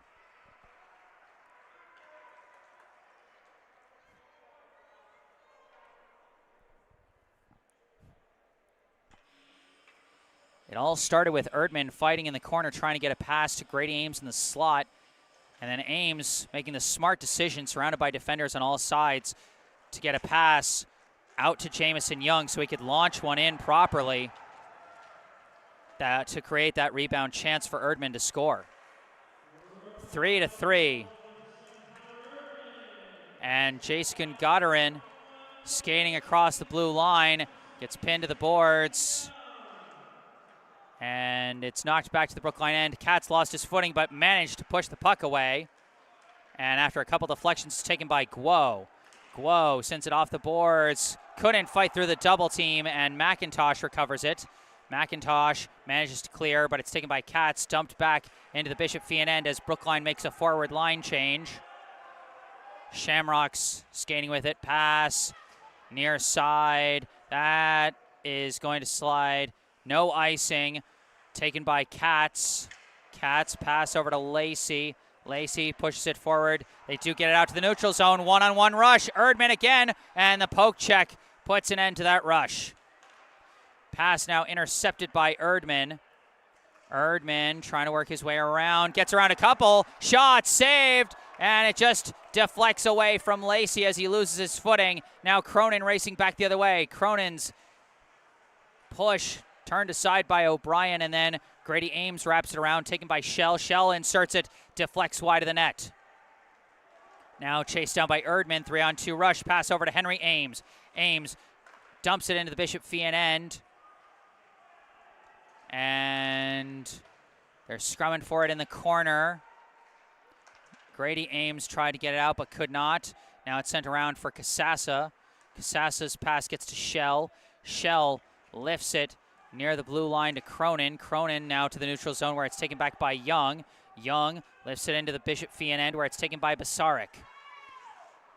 Basaric off the boards, intercepted Gangadarin. His attempted shot goes off the skates of Guo as Young now wraps it around the boards. Gangadarin couldn't control it but gets a backhand pass, but nobody there as it's cleared out by Bishop Feehan as the Shamrocks commit to a line change.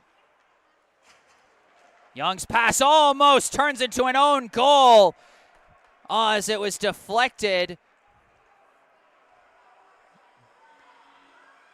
I think, by Mora. That was Mora who deflected that one. And that almost went in, but blocked by O'Connor. 2:24 on the clock here in the third. We're still tied at 3. Just under 2.5 minutes from going into overtime. Off the boards, Lacey, pass, lifted, finds his man. Erdman gains the blue, manages to push it down to the corner. Harrison around the other way. Erdman swoops in and takes it, but loses it in the traffic. Now Morrison tries to clear, blocked by Grady Ames. Pass deflected and cleared, but not fully. Katz backhands it forward, knocked down by a hand. Now kicked out to the neutral zone. Harrison skating with it and gets a pass out. And a pass through. Visnicki missed on the one-timer. Had an open look, but shot it wide. Brookline trying to come back the other way. It does go out to the neutral zone, but it's launched back to the Brookline end by the Shamrocks. And O'Connor covers it up. Yes, does cover it up. Somehow I didn't hear the whistle. 1:39.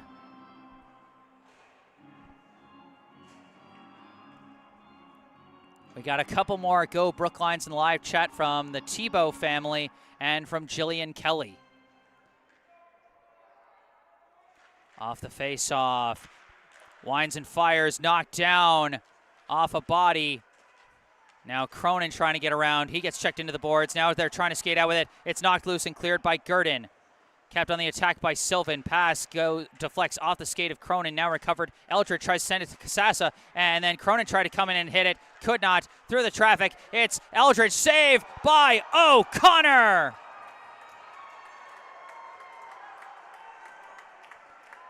And a round of applause from both sides for the good offensive approach and the better save by Jack O'Connor. What a day he is having. 27 saves for the Brookline netminder according to the scoreboard in the bottom left corner of your screen.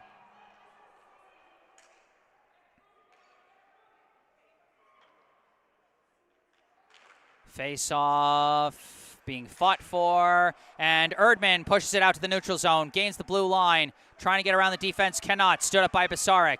Shell recovers, pass out to Casassa. Casassa on the rush. Casassa racing in, disrupted by Gurdon, almost snuck it past O'Connor.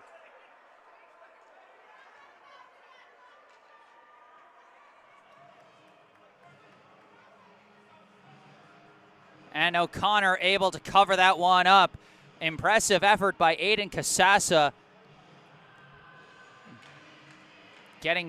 Being bodied up by Noah Gurdon. He still managed to push that puck, almost snuck it past Jack O'Connor for the score. 58.3 seconds left in regulation. Gangadarin racing up with it. Dumps it into the Bishop Feehan end and gets tangled up with a defender. Henry Ames coming out. Shot blocked down. Guo recovers. Guo passes it back to Thomas O'Brien. O'Brien tries to send it in, but loses it. And now he manages to knock it back. But it would have been offside, so Shell sends it off the boards. A man's wide open. Cronin racing in. Shot saved by O'Connor. Potential rebound was covered up by the Brookline defense. So close, but Katz was right there to get entangled with Casassa and not have the golden putback chance. Now Casassa trying to weave around. He collides with Katz again.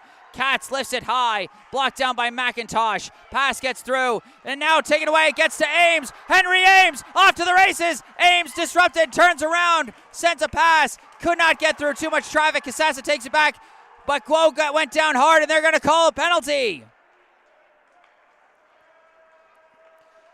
Only 4 seconds on the clock, and I'm not sure if a penalty transfers over to overtime or not, because I've never seen that before. But Guo, I think they might call Casassa maybe for a hit to the head on Max Guo on that play. And indeed, Casassa going to the box. Brookline going to have a 5-on-4 chance for exactly 4 seconds here at the end of the third period.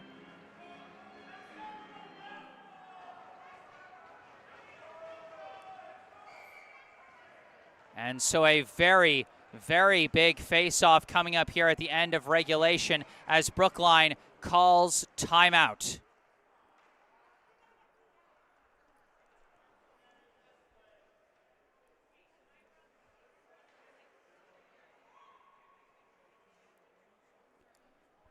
Oh boy. Are you having fun, folks? Because I'll tell you, I'm having fun. What a thrilling game this has been. You know, after the totally one-sided contest that these two teams had in last year's Junior Beanpot Finals, and after Bishop Feehan jumped out to a quick 2-0 lead in the opening minutes, you know, wouldn't have expected something this thrilling. So now, because this is for a tournament, but it does count as like a regular season game towards their overall record, my question is, do they play this all the way through to a shootout if nobody scores at the end of overtime? I mean, I don't know what to expect. We are in some uncharted waters. Like I said, I don't know if the penalty carries over to overtime if nobody scores in the next 4 seconds.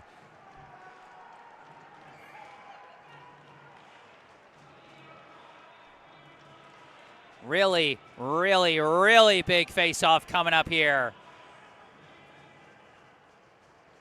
Off the face-off, it's knocked to the back end, and it's going to be pinned to the boards by Smith, and that will end regulation. Folks, we are getting some extra hockey here in the Junior Beanpot Finals.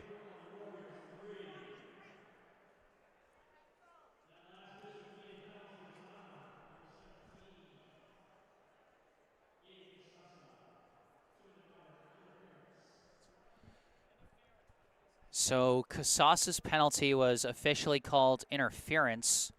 We got 5 minutes on the clock for an overtime period. Now, overtime is 4-on-4 hockey in the MIAA. The question then becomes, does Casassa serve the rest of his 2-minute minor, which should still have about a minute 56? Does he serve it and it becomes a 4-on-3 situation? Is that how this works? Because I've never seen a penalty that transferred over into an overtime period.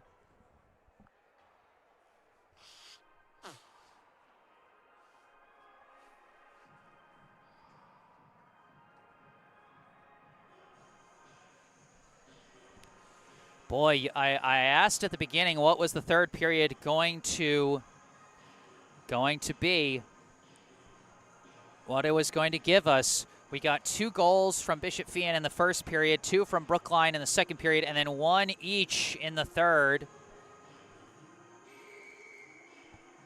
From Joe Campagna in the live chat, power play and OT, good chance for BHS and its attorney. There must be a winner.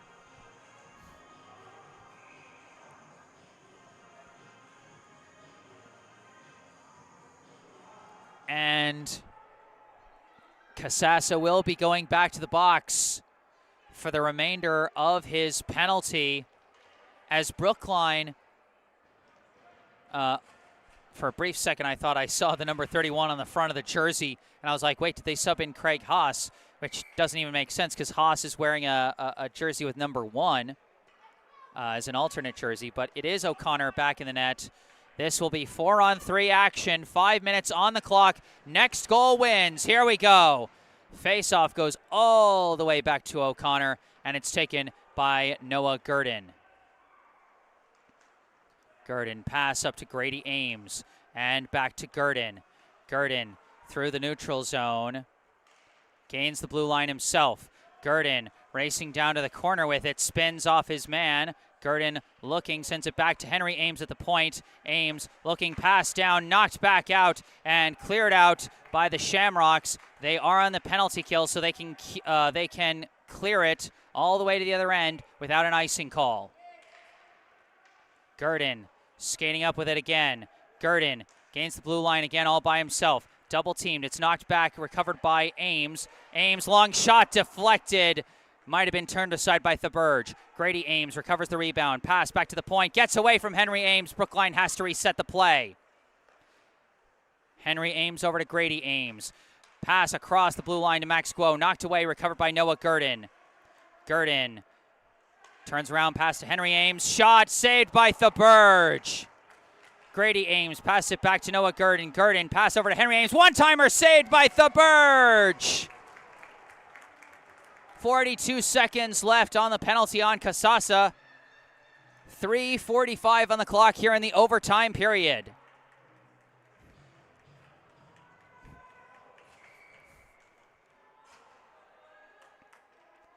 Face off in the Bishop Feehan end. Face off collected by Henry Ames. Ames passes inside to Grady Ames and passed back out to Henry Ames. Sent across to Noah Gurdon. Gurdon shot blocked and into traffic. Grady Ames could not get it past them. Henry Ames chases it down and resets the play in the neutral zone. Henry Ames gains the blue, gives it back to Grady Ames. Pass, nobody there. And it's kept on the attack by Noah Gurdon. Pass over to Grady Ames. Pass down, redirect, missed by Henry Ames. And they couldn't keep it on the attack. It's cleared out by the Shamrocks. They commit to a full change. Jack O'Connor slides it all the way up to Connor Erdman as Brookline makes a bit of a change, but lost. Aiden Kasasa came out of the box and disrupted the play there as we're back at even strength. Max Guo gains the blue line, trying to fight through, disrupted by the defense. Guo recovers, passes back to Noah Gurdon. Gurdon passes off the boards for Erdman. Erdman sends it around the back into the left corner. Pinned to the boards now. Puck's knocked loose. They're still scrumming for it. And Sylvan wraps it around. Kicked from Kasasa back to Basarek. Wrapped around again. Up to Cronin. Cronin gives it back to Sylvan. Across to Basarek. Basarek, long pass along the boards. And that will be icing as we're back at even strength. 2:13 on the clock here in overtime.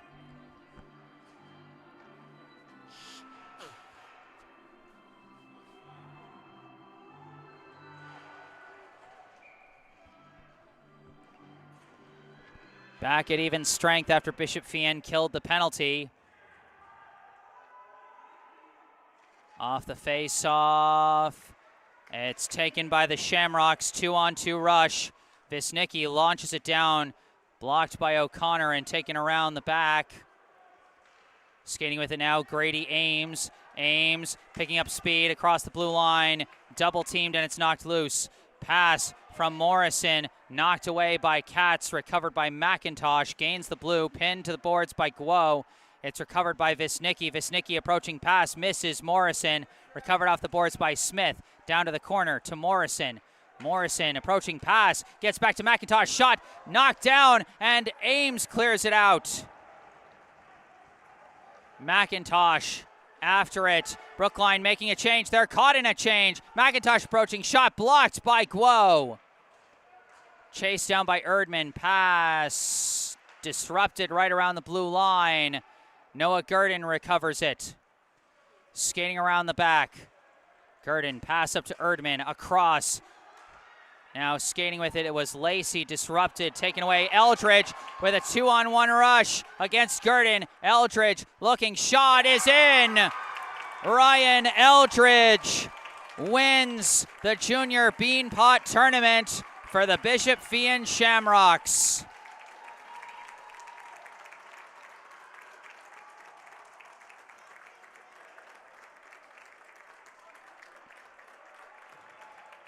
It was a hard-fought contest on both sides, but ultimately Bishop Feehan completes the three-peat. Ryan Eldridge with the game winner with 1 minute left in overtime.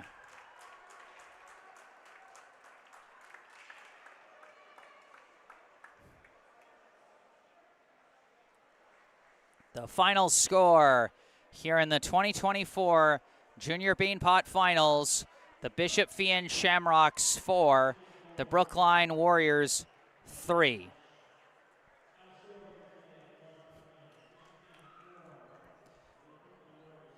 You know, what can you say? It was good. Textbook 2-on-1 rush, forced the defender to account for, I think it was Luke Schell rushing on his right, actually. And Eldridge, you know, leaned like he was going to go for the pass to make sure Gurdon sagged off from him, and then he just whipped the shot and got it past O'Connor. What else can you say? It was a good play.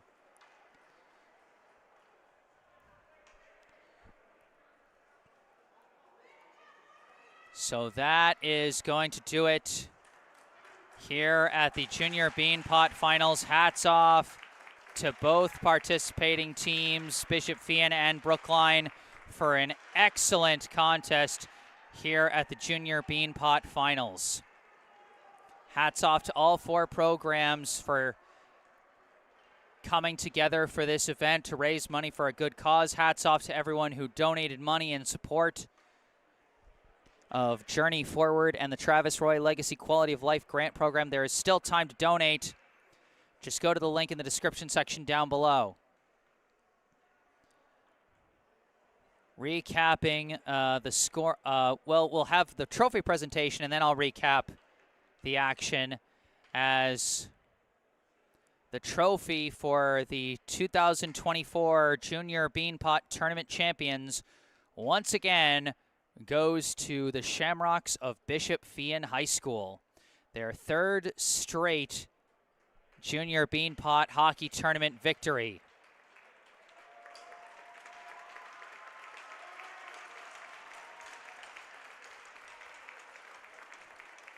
They handed it to the senior captain who scored the game winner, Ryan Eldridge. Eldridge with 2 goals in the game, both the first and last goal of the game, as he bookends the win for his team's three-peat. That first goal was scored by Eldridge. The second goal was scored by Cameron Mora. That made it a 2-0 lead for Bishop Feehan at the end of 1.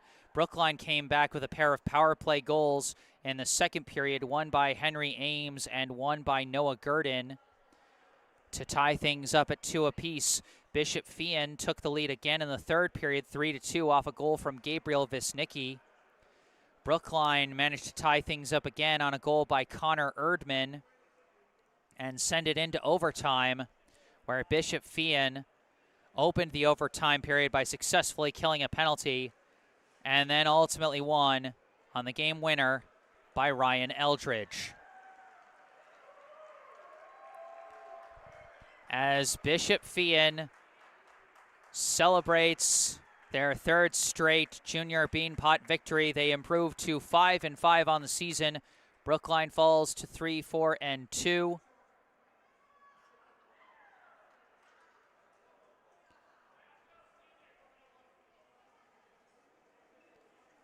And again, hats off to both teams for a thrilling game.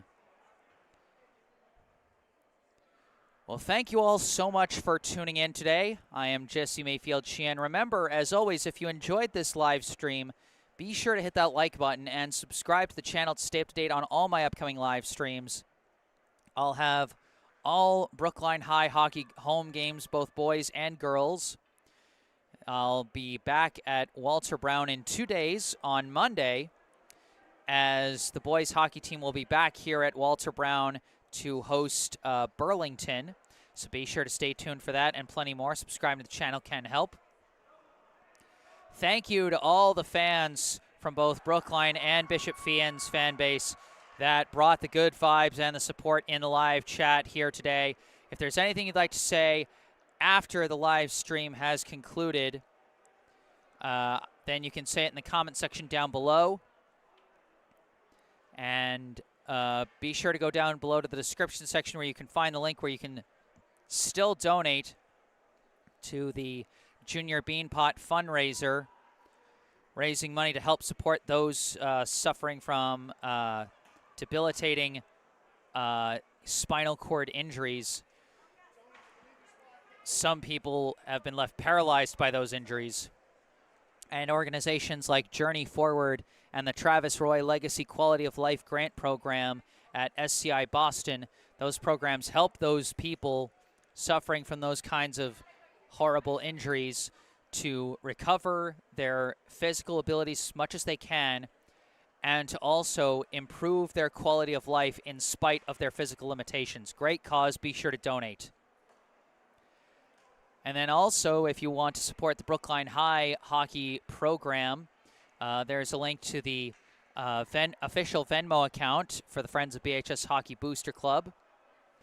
And then there's some more information about me, which you can find down in the description section or in the bottom right corner of your screen. My personal website, jessesports.com. Find out more about me, the freelance sports broadcasting services that I provide to various teams, and how you can commission those services for your favorite team. Or you can skip past that and just email me directly with any questions or requests you may have.